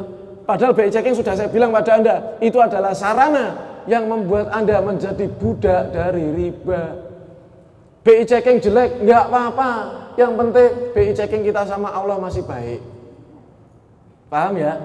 Paham ya? Gitu loh. BI checking elek ora apa-apa. Yang penting istri masih sayang, suami masih cinta. Nah, ya kan? Gimana masih cinta Pak? Ditagih terus kok gitu ya. Debt collector datang terus gimana ngomong cinta ya. Sisihkan, ini misalnya sisihkan ini adalah minus 5 juta. Goal saya adalah membuat minus.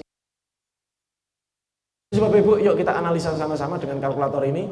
Pemasukan, gaji suami 2 juta, gaji istri 2 juta 200, lembur suami 800. Aduh, suami sampai lembur.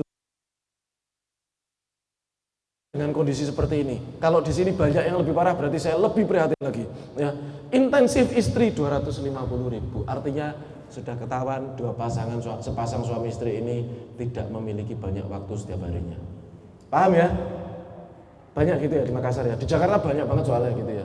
Kemarin pas saya ngomong ini, waduh di Jakarta gini semua Pak gitu ya. Mudah-mudahan Makassar tidak ya. Banyak juga. Makanya saya diundang ya gitu ya. Kalau nggak banyak kan Pak Arli nggak diundang Pak gitu. Oke. Yang berikutnya bisnis online. Maksudnya itu dia jualan online shop. Dia cerita sama saya. Saya tuh punya online shop Mas. Online shopnya apa? Ya kadang jualannya ya apa pakaian anak-anak, kadang-kadang ya popok lucu-lucu ya kan, sepatu bayi lucu, kadang-kadang jilbab ya tak jual. Ya yang penting apa yang menarik tak jual lah Mas gitu. Tertarik nggak sama suaminya? Tertarik, mau jual nggak? Enggak sih gitu ya. Jadi ya ini bisnis online 1 juta rata-rata ini. Kadang-kadang dia dapat 500, kadang-kadang pernah dapat 3 juta. Ya ini sudah lama dia bisnis online. Artinya bisnis ini tidak perlu dia penjual online. Paham ya? Kemudian harta. Rumah 300 juta. KPR ini. Tanah 30 juta. Ya, ini kebetulan dia beli tanahnya di kampung, 30 juta dapat. Kalau di Makassar dapat? 2 kali 1 buat celengan besok ya. Tanah 20 juta. Punya Samsung Galaxy Tab. Ya berarti ini lebih gaya daripada saya ya gitu. Ya Allah minusnya aja segitu kok gaya banget HP-nya. BB-nya 1, BB 2, HP 1, HP 2 ini suami istri. Lemari pakaian 4,5 juta. Wah, hebat banget lemari pakaian 4,5 juta. Top. Lemari pakaian 500.000, kulkas 500. Ini hitungan secondnya ya. Vacuum cleaner, TV-nya 2, hebat banget ini. Utangnya banyak, TV-nya 2. Saya bingung gimana nontonnya ini, apa dibawa ke kantor mungkin TV-nya ya. Mesin cuci, laptop, motor, tempat tidur, matras 2 unit, peralatan dapur. Pak Arli, apa perlu semuanya saya tulis? Perlu sekali ya. Jadi kalau Bapak Ibu nanti menghadapi kalkulator saya, tulis apa yang kita miliki. Dan jangan lupa tulis juga hutang-hutang kita. Jadi imbang gitu loh. Nek mikirnya utang tok, nanti kan pikiran kita gampang stres. Tapi kalau ini utang saya, ini apa yang saya miliki, kan balance gitu loh. Jadinya kan kita bersyukur juga. Jadi jangan jadi orang nanti mengeluh terus kalau nulisnya utang tok. Nah ini nama hutang, rumah BTN masih 93 bulan, Danamon 4 bulan, motor segala macam, lemari, ya Allah lemarinya hutang ternyata ya. Mantap, luar biasa. Pegadaian Mas Mama, berarti mas-masan punya ibunya ya, dan bunga itu nama saudaranya. Jadi masnya digadein juga ya. Ini luar biasa ini. Tapi dia pernah cerita sama saya, ini gara-gara dia punya utang, pengen untung cepat, akhirnya dia terjeblos di sebuah investasi bodong. Ceritanya gitu. Ini orang itu seperti itu. Utang dengan kakak ya, modal cappuccino cincau tadi, utang dengan bapak dan sebagainya. Kemudian kita lihat sekarang adalah pengeluarannya. Ya, yuk fokus pada pengeluaran. Tadi kuncinya apa? Penghematan ekstrim. Mas Arli, penghematan ekstrim itu gimana? Ini yang saya contohkan pada Anda. Tanpa menambah penghasilan pun Anda bisa mengurangi minus, bahkan merubah minus di rumah tangga menjadi plus. Hanya dengan penghematan ekstrim. Setelah penghematan ekstrim baru kita nambah penghasilan. Coba kebayang Bu, sudahlah tidak punya waktu, pengennya nambah penghasilan, tapi kehidupannya masih boros. Kira-kira selesai tidak utangnya? Tidak selesai. Hemat dulu, baru tambah penghasilan. Setuju Bapak Ibu? Setuju ya? Saya minum kopi dulu, karena sudah dibikinin Mas Fatur. Baik, saya lanjut ya. Kita mulai penghematan ekstrim. Gimana caranya Mas? Penghematan ekstrim? Caranya adalah ya dipotong apa yang ada angkanya dulu. Loh Mas, kalau dipotong gimana? Ya, gak apa-apa, wong ini Excel aja kok, dipotong kan gak apa-apa gitu loh. Misalnya ini 900.000 tak rubah jadi 0 kan gak resiko. Wong ini cuma Excel. Paham ya? Ini kan tulisannya. Supaya apa? Supaya kita paham dulu kalau ini saya potong, hasilnya berapa, cocok nggak dengan resikonya. Gitu loh, paham nggak Bapak Ibu? Ribawi, kalau syariah itu adalah unsurnya tolong menolong. Tapi kalau riba, unsurnya adalah komersil dan dolim. Setuju nggak ini kira-kira? Setuju ya? Unsurnya seperti itu ya. Jadi makanya banyak orang yang terdolimi dari sistem riba. Punya motor, nggak ngangsur 3 bulan, ditarik nggak? Padahal orangnya benar-benar nggak punya uang, pengennya negosiasi, dibentak apa dihalusin? Ya, Anda loh yang ngomong, berarti pengalaman. Oke, saya lanjut ya. Uang jajan, anak makan dan lain-lain. Nanti aja lah. Ini dulu aja yang jelas. Susu anak dikurangi nggak? Janganlah Pak, tega banget Pak Arli, ini susu anak kok dikurangi. Ya, oke, janganlah. BB 1, 2, ini 2 orang, BB-nya ada 2, HP-nya ada 2. Pemborosan atau tidak? Pemborosan. 1 aja cukup, 1 orang cukup ya. Suaminya BB-nya dipakai apa? Pakai jualan online enggak? Yang pakai jualan online berapa? 1 kan? Hanya si istri, berarti BB-nya itu cuma 1 yang kepake, yang 1 di apa namanya kita jual ya. Dijual berapa Pak? Ya terserah, sak payune, yang penting enggak ngisi pulsa ya. HP 1, HP 2, oke. Ini HP-nya dikurangi. Suami pakai HP, ngisi pulsa tetap 100.000. Pak, ojo boros-boros ya, aku tetap cinta kamu lah, ndak usah sering telepon aku. Ya. Oke, berarti pulsanya tak kurangi 50.000. Setuju? Ya mau ndak mau suami harus setuju ya. BB-nya 1 buat jualan, yang 100.000 karena produktif, yang satunya dijual, saya nolkan. Setuju? Setuju. Pengeluaran kita sudah berkurang. Susu anak jangan dikurangi, pampers juga jangan belanja. Bu, belanja dikurangi enggak ya Bu? Boleh enggak saya kurangi Bu?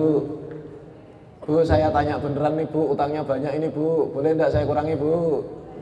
Boleh ya, kurangi berapa? Enggak usah banyak-banyak ya, sebulan tak kurangi 100.000 ya. Masih bisa? Bisa ya? Kurangi 100.000 ya, berarti tinggal 800.000. Kalau biasanya belanja 900, sekarang belanjanya 800, masih bisa Bu? Masih sanggup? Insya Allah ya. Bismillah. Waduh ini ada TV langganan. Waduh, top banget ya. Utangnya banyak, pakai TV langganan. Pakai antena Bu, ya. Antena UHF. Ya toh. Kalau saya sih ekstrim, jual aja dulu TV-nya. Gitu. Karena kebanyakan TV itu berita-beritanya nggak bener. Kebanyakan TV bicara kalau nggak dulu itu pembunuhan, ya toh, korupsi, betul kan?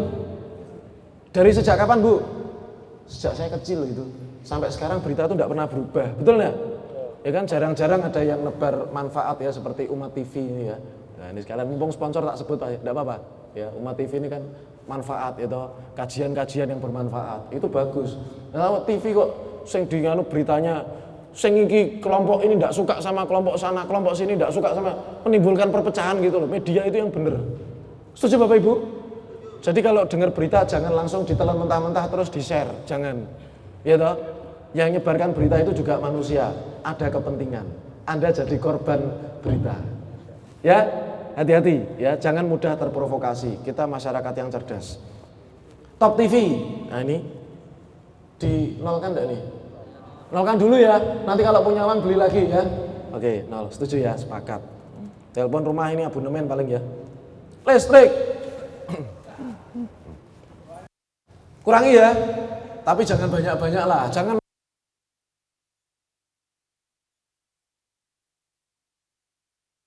Tuh, Pak Ali ini jangan terlalu gitu ya. 220.000, saya ganti 180.000. Jadi kalau pakai AC, tadinya AC ngedrop apa full, sekarang dikurangi ya, pakai AC 4 jam aja, setuju? Itu habis gitu pakai kipas ya. Enggak apa-apa ya. Olahraga. Kredit HP, wah HP kok kredit loh. Itu. HP yang 100.000 aja ada kok dadak kredit barang. Angsuran bon kantor, upah gosok pakaian, mengaji anak, ya Allah, SPP anak sekolah, jangan, ojek anak sekolah, jangan. Listrik sudah, kredit HP. Tadi kan HP-nya dijual. No.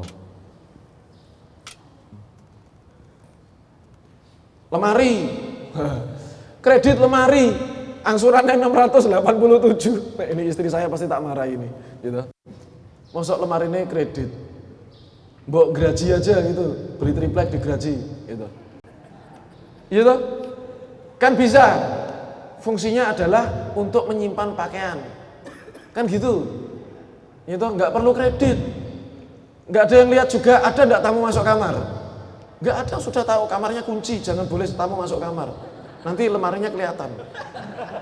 Ya. Jadi nggak usah kredit gitu loh maksud saya. Ya. Setuju Bapak Ibu? Apa solusinya?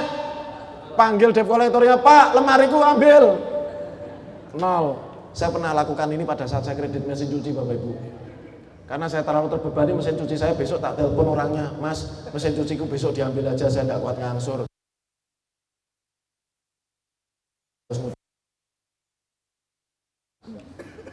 Ya, tapi tidak apa-apa kalau semuanya dilakukan karena Allah. Saya ingin menghindari riba. Ya. Barang siapa meninggalkan sesuatu karena Allah, maka Allah akan menggantinya dengan sesuatu yang jauh lebih baik. Ya, terbukti sama saya. Riba saya tinggalkan 900.000.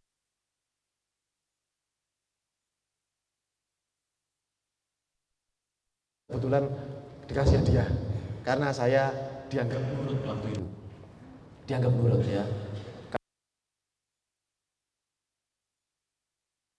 Tapi masalahnya itu ya, Anda masih nurut sama Allah tapi masih ngopeni BI checking itu loh masalahnya. Nih sekarang, yuk sementara ya, sementara kita lihat nih, minusnya ada berapa nih? Jadi berapa? 5 juta. Jadi berapa Bapak Ibu? Jadi berapa? Minus 3 juta. Berkurang? Berkurang. Belum menambah penghasilan, tapi sudah berkurang minusnya. Mau lagi? Mau lagi? Lebih ekstrim lagi ya?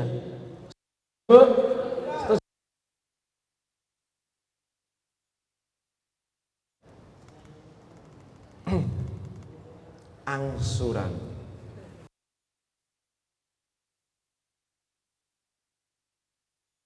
Kredit motor. Yuk kita ngomong kredit motor dulu. 650.000. Apa yang harus kita lakukan? jual. Kemudian motornya saya jual, ya toh, berarti ini 0. Berarti motor, tak cari ini harta. Motor, oke, ini tadi BB sudah ya, lemari pakaian. Ini yang 4,5 juta ini sudah 0. Lemari pakaian 2 masihlah, kulkas masih, vakum cleaner, motor 10 juta kita jual. Angsurannya berapa tadi? 600.000 dan hutang motor adalah 13 juta. 20 bulan. Oh, ini harganya. Jadi intinya motor itu kita jual, ya dianggap hilang aja ya motornya ya. Ya tak anggap motornya hilang lah, kasihan banget. Tapi sebetulnya masih bisa dihitung ini. Tapi oke lah, saya anggap hilang aja lah gitu. Saya anggap hilang. Dulu mobil saya anggap hilang. Karena BMW seri 520i itu saya jual 29 juta rupiah. Padahal saya belinya nggak segitu. Untuk bayar bunganya saya banyak, untuk bayar perawatannya sudah habis 30 juta dalam 2 tahun. Jadi itu yang penting besok saya nggak ngangsur lagi. Ya, itu. Jadi motor, lemari, bon kantor, ojek anak sekolah, SPP, mengaji, ini Danamon, ini KTA. Coba KTA saya nolkan. Angsuran rumah. Loh Pak, kalau ini dinolkan saya harus di kolong jembatan. Ya. Oke, tak hitung ya. Rumah harganya berapa? 300 juta. Ya, ini hutangnya 260 juta. Kalau misalnya dijual impas jadi 0. Ini jadi 0. Terus kemudian di sini saya tulis cash 40. Cash 40 juta. Dari mana Pak? Seandainya rumahnya tak jual, maka dia masih nyimpen cash 40 juta. Bisa dipahami sampai sini? Kan masih masa itu ya, kurangi. Tapi kan hutangnya berkurang. Motor sudah tidak ada utang, lemari sudah tidak ada utang, ya kan? Pegadaian masih bon kantor, HP sudah tidak ada utang, dilepas. Kartu kredit, hutangnya masih, ya. Dan namun masih.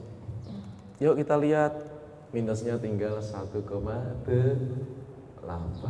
Bisa dipahami sampai sini? Bisa dipahami sampai sini? Masih kurang? Lanjut Pak? Lanjut ya, yuk. Loh Pak, lah berarti aku nanti ditagih-tagih kalau rumah dijual, kan enggak ditagih. Motor dijual, beli second, kan punya 40 juta. Sekarang beli motor second yang 2,5 juta bisa? Bisa. Jadi di sini saya punya, yuk hitung yuk. Berarti aku beli motor Mas. Motor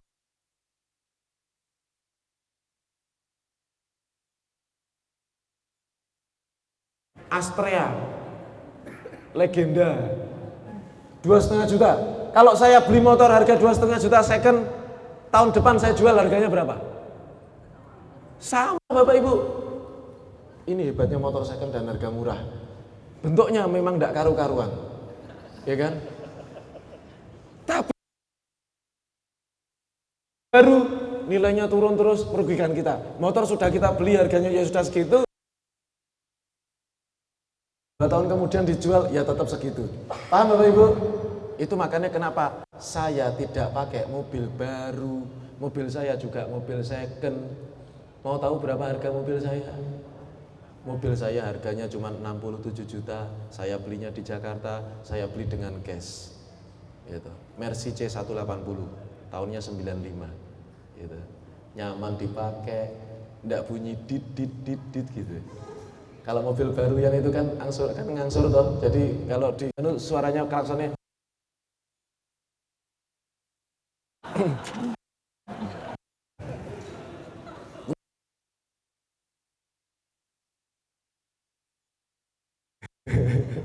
ini banyak yang jengkel sama saya ya. Jangan sakit hati Pak ya.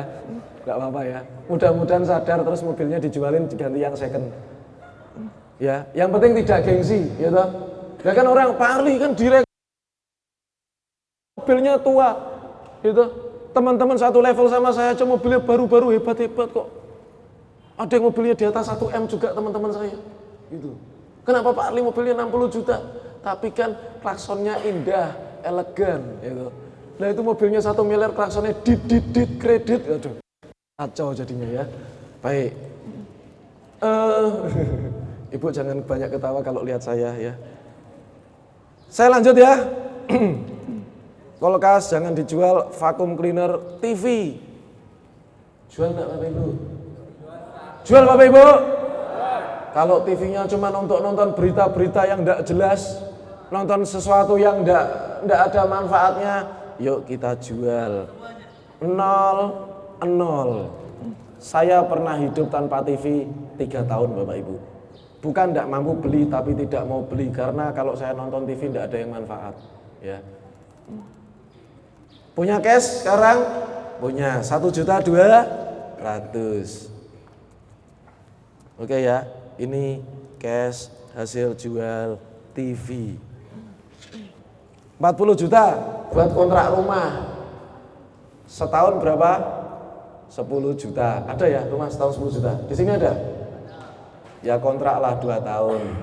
Berarti 20 juta. Sisanya maksudnya.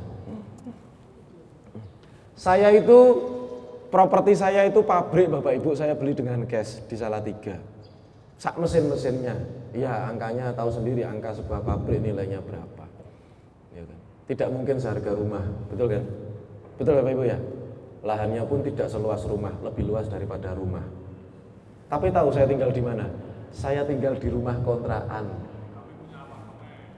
Diam aja Mas sampean Mas itu.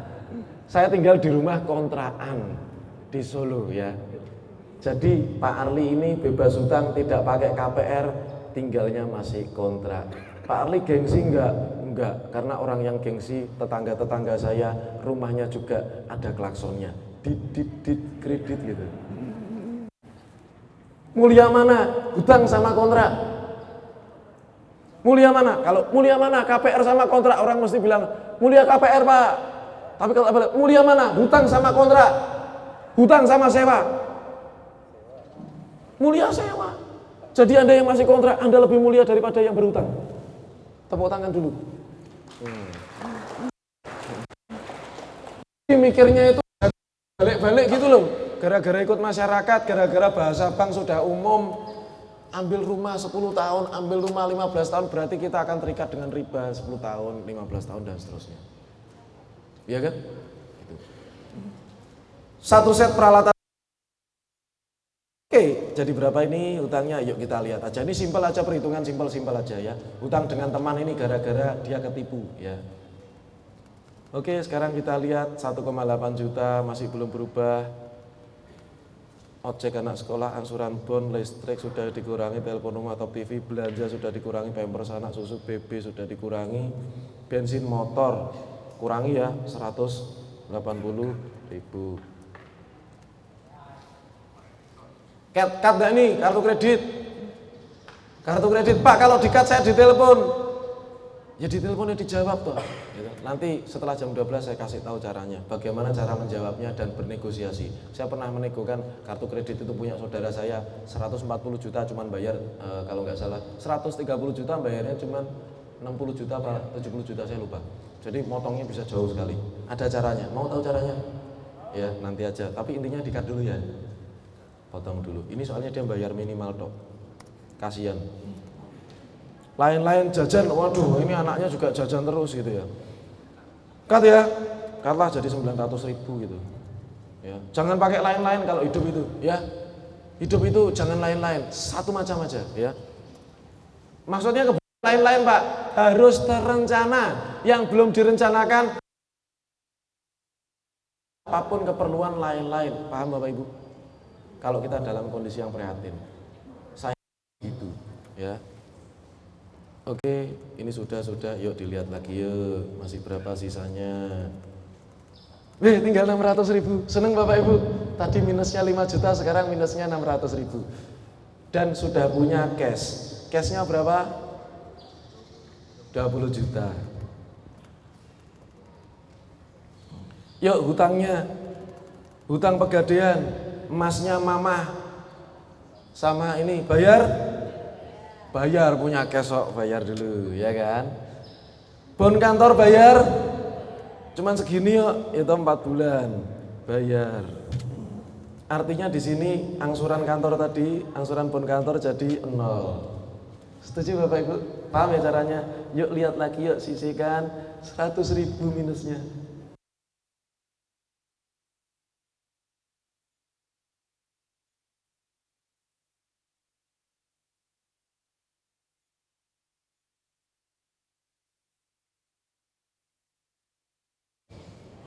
Dia titipkan di minimarket. Kalau sudah angsurannya diselesaikan semuanya, maksudnya sudah ditata ulang, baru nambah penghasilan. Setuju ya? Tadinya kan enggak konsen nih ngurusin es, kenapa? Karena konsennya cari pinjaman di mana terus. Waduh, minus 5 juta, pinjam siapa lagi? Akhirnya pinjam mamanya, pinjam ini segala macam. Itu ya. Sekarang kan sudah enggak mikir itu, artinya mikir bisnis. Targetnya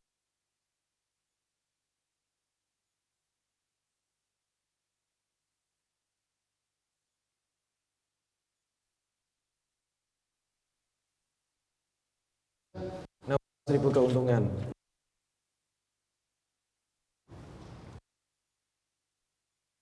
Bapak Ibu, plusnya jadi berapa? Paham maksud saya? Paham maksud saya? Oke Mas, kalau begitu sekarang suami ndak usah lembur karena sudah punya es cappuccino. Gitu. Atau ini apa namanya? Ndak usah lembur lah suami. Biasa aja, gitu. Suami bantuin mikir jadi 1 juta, bisa Bapak Ibu?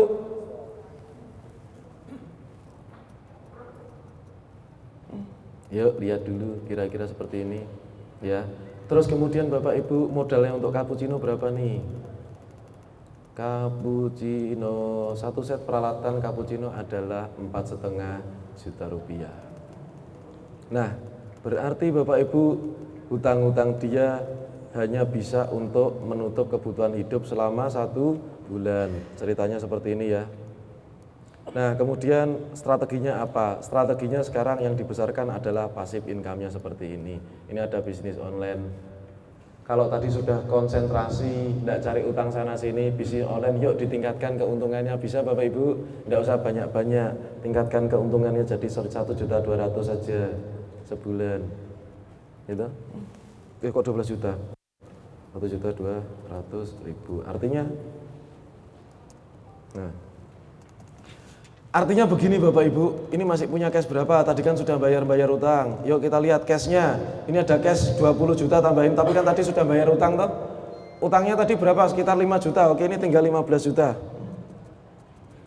Terus yang 10 juta saya gunakan untuk buka cabang cappuccino lagi, boleh?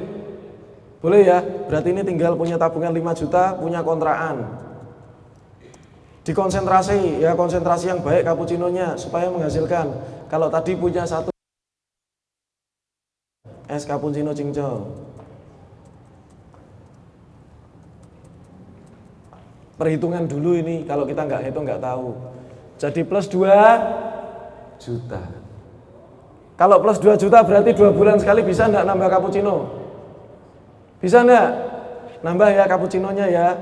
Oke, 2 bulan kemudian dia nambah 1 lagi cappuccino. 2 bulan kemudian dia nambah lagi 1 cappuccino. 2 bulan kemudian dia nambah lagi 1 cappuccino. Artinya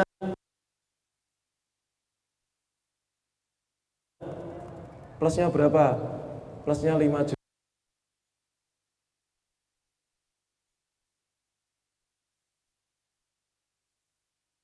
Ini adalah strategi keuangan Bapak Ibu. Plusnya 3 juta. Dia kembangkan terus 3 juta 1 bulan.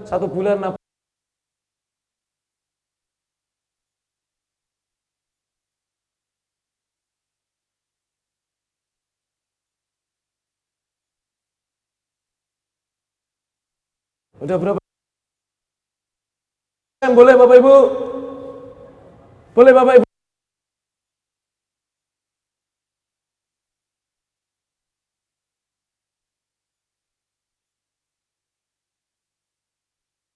Cappuccino saja. Tidak.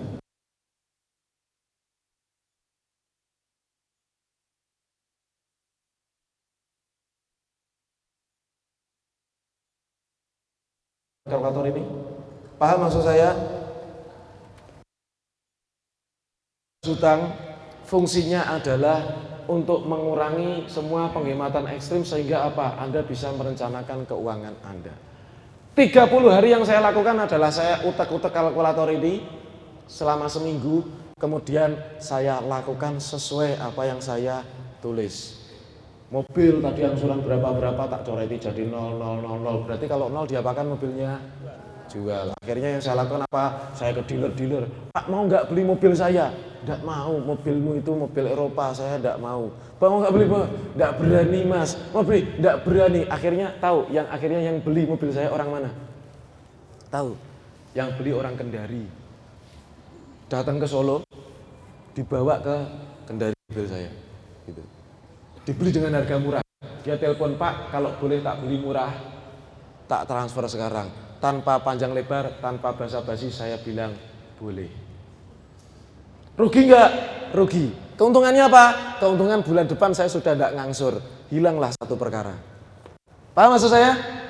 Paham maksud saya? Jadi jangan bebani diri Anda terlalu banyak karena Anda mau naik gunung, ya. Nah, berikutnya Bapak Ibu, yuk kita lanjut. Bab ketiga, nilai. Maksudnya nilai adalah itu tadi, kalkulator bebas hutang. Penghematan ekstrim baru nambah penghasilan. Pak, lihat tadi masalah kartu kredit kok dimatikan. Angsuran rumah Pak, angsuran rumah bisa nggak dimacetkan? Bisa. Tapi resikonya ditagih dan rumahnya dilelang. Ya, bisa dimacetkan tapi resikonya dilelang. Pak, kalau sudah terlanjur macet, Pak, tidak dimacetkan. Ada caranya, nanti kita bisa diskusikan di tanya jawab. Intinya adalah Bapak Ibu, yang kita lakukan tadi adalah membuat tandon keuangan. Merubah istilahnya, kalau tandon keuangan itu tahu tandon air. Kalau air kita baru mati, masih punya simpanan air. Banyak sekali orang yang penghasilannya naik turun dan tidak punya tandon. Itu sama dengan Anda tinggal di daerah yang airnya kadang hidup, kadang tidak hidup, tapi Anda tidak punya tandon air, makanya kadang-kadang juga bingung mau mandi bagaimana. Sama, kalau Anda tidak punya tandon keuangan, maka keuangan Anda tidak akan bisa stabil. Dunia tidak ada yang stabil, bisnis tidak ada yang stabil, penghasilan tidak ada yang stabil. Semua tetap naik turun sesuai dengan kondisi di negara kita. Tiba-tiba di PHK, bisa nggak? Bisa. Kalau nggak punya tandon bingung. Nah, tandon ini bagaimana? Yang saya terapkan minimal untuk angka aman adalah 6 kali lipat daripada pengeluaran kita. Paham ya? 6 kali lipat. Jadi nabung tandon. Loh Pak Ali kan anti. Apakah nabungnya di bank enggak ada bunganya? Siapa bilang saya nabung di bank? Saya nabung dalam bentuk emas batangan dan secara tunai. Tidak saya beli dengan bentuk kredit. Saya tabung tandon saya bentuknya emas batangan. Bahkan kalau di dompet saya itu ada ATM saya isinya sedikit sekali, bahkan sering kosong. Kenapa? Karena uang itu lebih sering saya tarik dan saya kemana-mana selalu bawa untuk jaga-jaga saya bukan pakai uang cash tapi saya pakainya emas batangan. Bentuknya koin ya boleh, bentuknya antam ya boleh, terserah, tapi saya selalu pakai emas batangan seperti ini. Bisa dipahami? Emas saya jual buat beli tanah. Ada properti murah, cukup emasnya dibuat beli, maka emasnya saya jual buat beli properti. Makanya kemarin ada orang bingung-bingung dolar naik. Saya enggak bingung karena enggak pengaruh gitu. Karena saya enggak punya rupiah gitu, punyanya emas. Paham Bapak Ibu? Paham ya? Karena uang yang sesungguhnya adalah emas. Tapi jangan sampai Anda mencintai emas, ya. Jangan sampai mencintai emas. Itu hanya sarana untuk menjaga nilai harta kita. Pak, kalau kita mempermainkan harga emas bagaimana? Itu tidak boleh, ya, haram hukumnya. Beli murah hanya dijual pada saat nanti harganya naik, tujuannya itu Anda kena dosa, tidak boleh, ya, hukumnya haram. Tapi kalau nyimpen aja, dibeli untuk satu kebutuhan, misalnya keperluan, beli properti, beli apa segala macam, tidak peduli harga emas itu berapa, tidak masalah. Nah, ini tadi kalkulator bebas hutang, ya, yang saya ini ada, tahu Robert Kiyosaki? Pernah baca bukunya? Judulnya apa? Rich Dad Poor Dad, Cash Flow Quadrant, gitu. Tahu enggak kalau ternyata Robert Kiyosaki ini adalah paman saya. ya kan wajahnya mirip juga gitu, cuman bedanya dia putih, saya hitam. Loser quit when they fail, winner fail until they succeed. Semalam Om Robert ini, saya di hotel, email sama saya, Li, kamu besok ngisi acara Makassar ya? Nggih Om. Gitu. Saya titip pesan buat orang Makassar, bisa? Bisa. Gitu. Ya. Nah, Om, oke, tak kirim ya videonya lewat email, besok kamu setel. Tapi sayang, Robert Kiyosaki ini orang HW. Bahasanya bahasa Inggris dan dia hanya bisa bahasa itu. Tapi karena dia menghargai saya, maka dia pakai bahasa saya. Tapi jujur di sini yang paham bahasa Jawa berapa orang ya? Anda paham bahasa Jawa? Ya, yang tidak paham, mudah-mudahan Anda paham bagaimana Robert Kiyosaki bicara bahasa Jawa. Yuk kita setel bersama-sama.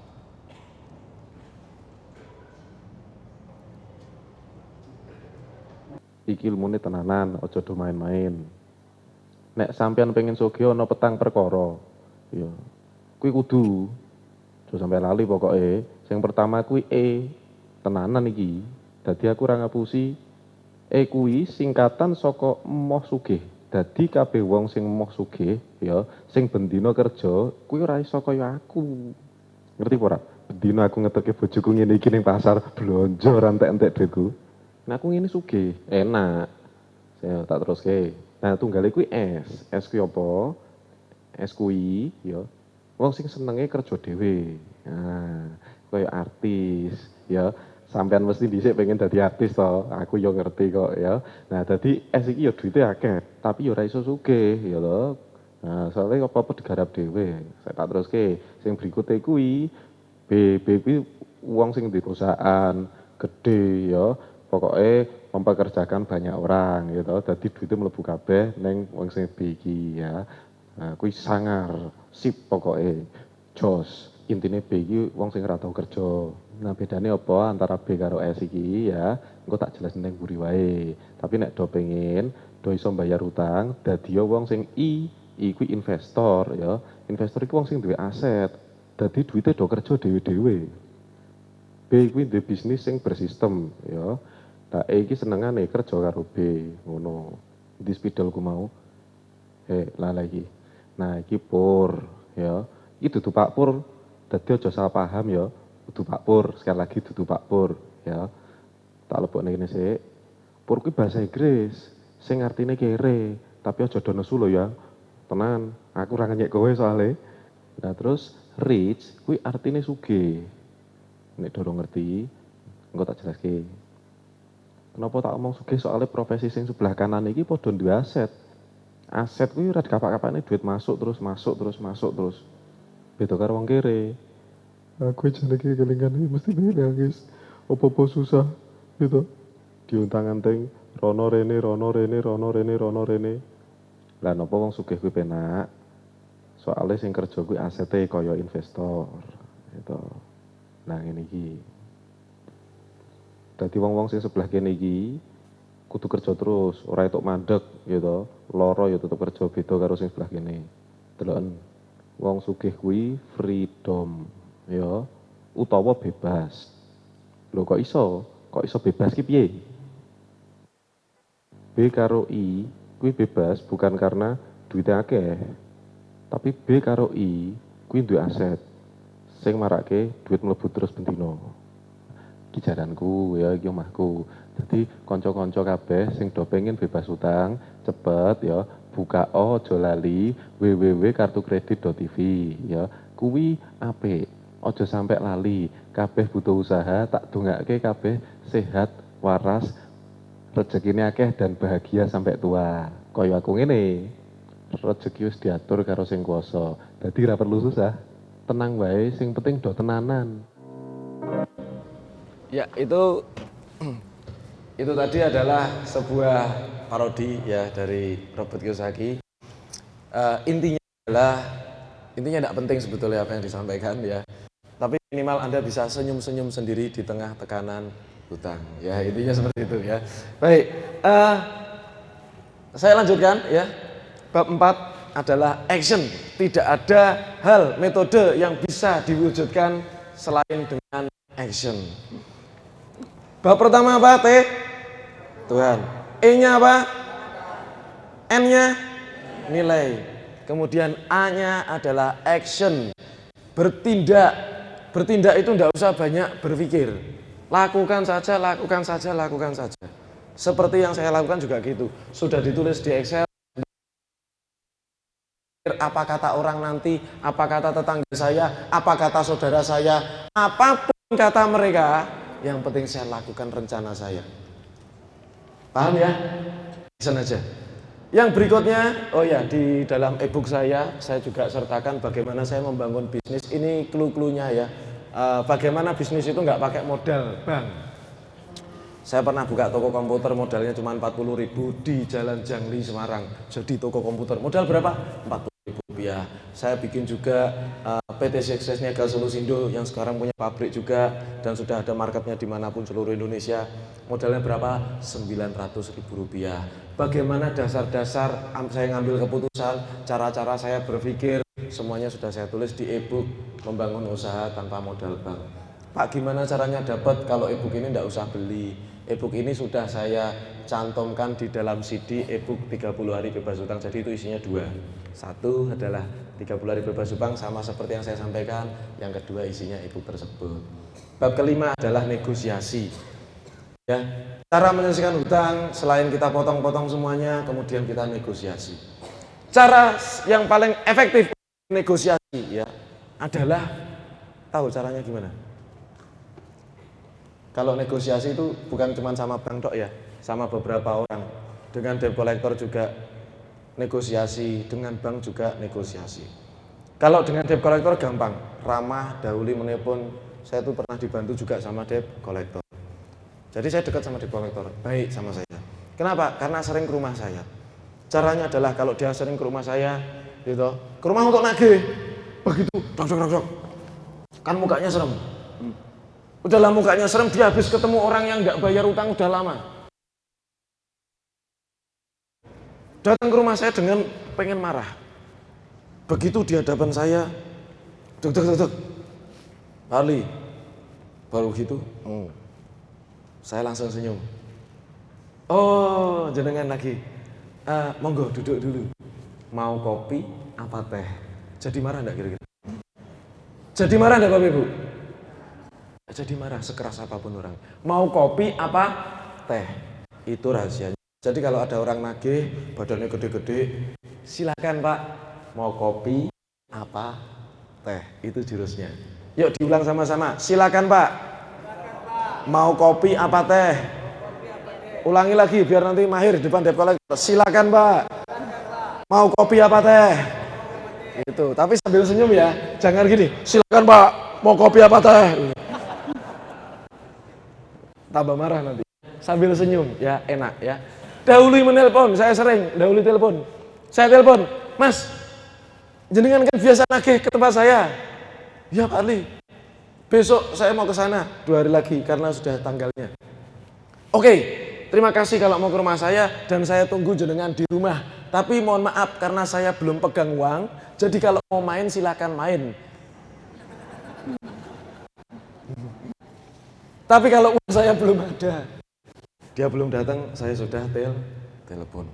Ya, itu salah satunya. Kalau Anda mau melunakkan hati debt collector juga manusia, ya. Baik, cerita saya juga ada pernah debt collector itu bantu saking ininya, Pak, udahlah Pak gini Pak, saya kemarin habis dapat bonus. Kalau Bapak belum ada uang, udah adanya berapa? Saya cuma pegang 1 juta, kurangnya berapa? Ini salah satu angsuran saya waktu itu, kurangnya 750. Gini aja Pak, ini kan saya ada dapat bonus 750, udah ini dipakai dulu, nanti 2 minggu tapi tolong saya diganti gitu. Karena ini kalau enggak ini saya kena juga, poin saya hilang gitu. Gitu ya? Ya akhirnya 2 minggu kemudian saya ganti. Itu pernah gitu. Ya, seperti itu. Tapi ingat ya, cara itu tidak serta-merta kok langsung bisa seperti itu, tidak, karena sebelumnya terjadi hubungan baik antara saya dengan debt collector. Kemudian pihak bank. Cara yang terbaik untuk negosiasi sama bank gimana Pak? Mau tahu caranya? Mau tahu? Ada 2 rumusnya. 1, macetkan. 2, bawa cash untuk negosiasi. Gini, punya hutang kartu kredit. Kartu kredit utangnya adalah 15 juta, ya saya angka kecil aja lah. Terus kemudian Anda macetkan, ya memang macet sih, kita harus muter uang tuh, jadi macetkan dulu kartu kreditnya. Macet, ditego telepon, apa kapan bayar? Ya saya usahakan, ya doakan ya usaha saya lancar. Saya usahakan, jawabannya doakan usaha saya lancar. Lah terus gimana? Sekarang belum ada, usaha saya ada, ya usahakan nanti satu ketika ada. Loh Pak, pegang uang kok ngomong nggak ada, dosa loh. Siapa bilang saya ada uang? Kan udah tak belikan emas batangan, jadi nek uang saya enggak ada. Tapi kan enggak ngomong, saya ini enggak ada uang saya gitu, enggak ada emang uang saya. Adanya emas batangan, tapi kan saya diem aja gitu. Maksudnya apa? Itu untuk saya kumpulkan dulu, setelah ngumpul, baru saya bayar gelendeng. 15 juta misalnya, bengkak jadi 20 juta, coba Anda punya uang 10 juta, 11 juta, Anda datang ke bank, Anda telepon. Bang, boleh nggak? Ini kalau mau, saya bayar 10 juta, tapi saya minta surat lunas. Kalau tidak mau, ya biarin macet dulu aja. Itu cara negonya. Paham ya? Paham Bapak Ibu? Paham Bapak Ibu? Dan itu banyak berhasilnya. Ya. Nah, Pak semudah itu Pak? Ya enggak mudah, namanya utang enggak ada yang mudah. Pak kok ketok enak banget? Tidak ada yang enak, urusan utang enggak ada yang enak Bapak Ibu. Paham ya? Tapi kita memilih yang paling enak di antara yang tidak enak gitu loh maksudnya. Gimana? Ini ada cara enggak enak, tapi paling enggak enak ini gitu. Yang paling ringan ini kan gitu. Maksud saya apa? Maksud saya adalah cara melunasi hutang itu tidak ada yang enak, semuanya butuh perjuangan dan kerja keras. Siapa lagi yang perlu kita negosiasi? Pasangan hidup. Betul nggak kira-kira? Betul Bapak Ibu? Pasangan hidup itu yang pertama kali harus Anda ajak ngobrol. Anda ajak untuk bekerja sama dalam proyek 30 hari pembebasan hutang Anda. Kenapa? Karena Anda harus sepakat dengan pasangan dulu. Banyak bapak-bapak yang konsultasi dengan saya, banyak juga ibu-ibu yang konsultasi dengan saya. Tapi bagi ibu-ibu yang konsultasi dengan saya, pasti saya akan meminta ibu-ibu untuk mengajak suaminya. Kenapa? Bukan apa-apa Pak, hanya ibu-ibu saja yang mengambil keputusan, nanti tidak akan berhasil metodenya. Suaminya harus sepakat. Lah Pak, lah suami saya tuh susah banget ya Pak gitu.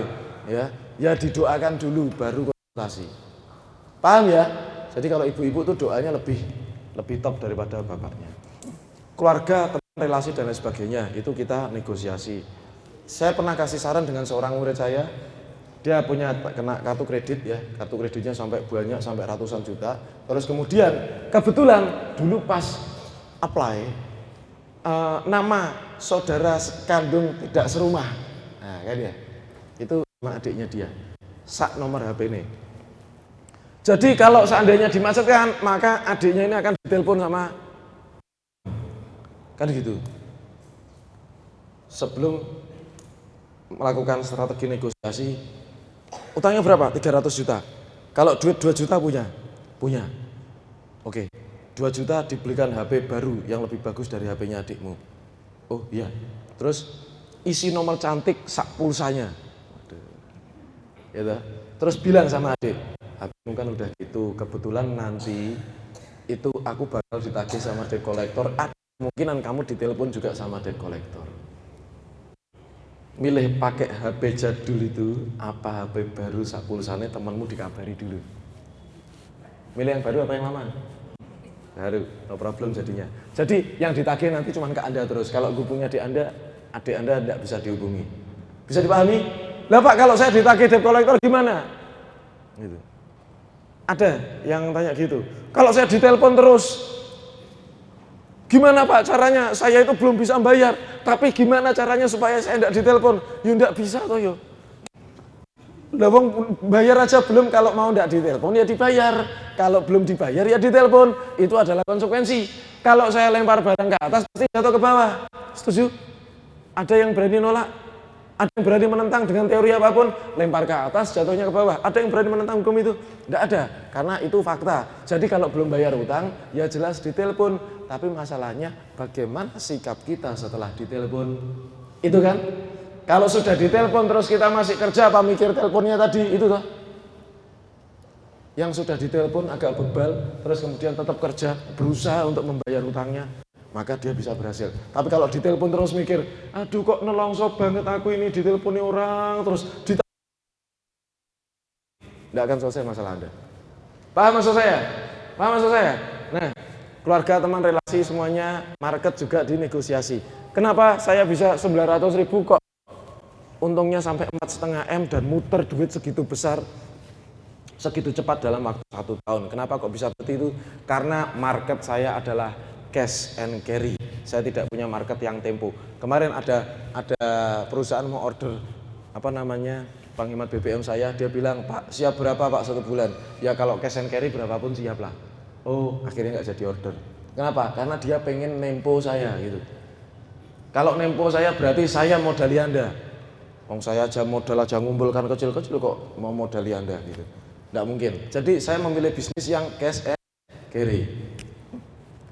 Dan bab ke-6 ini adalah kesimpulan. Mungkin Anda melihat saya aneh, Anda melihat saya seperti bab 6.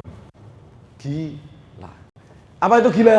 Gila adalah berbeda dengan orang lain. Ya bukan berarti ketawa-ketawa sendiri, itu enggak.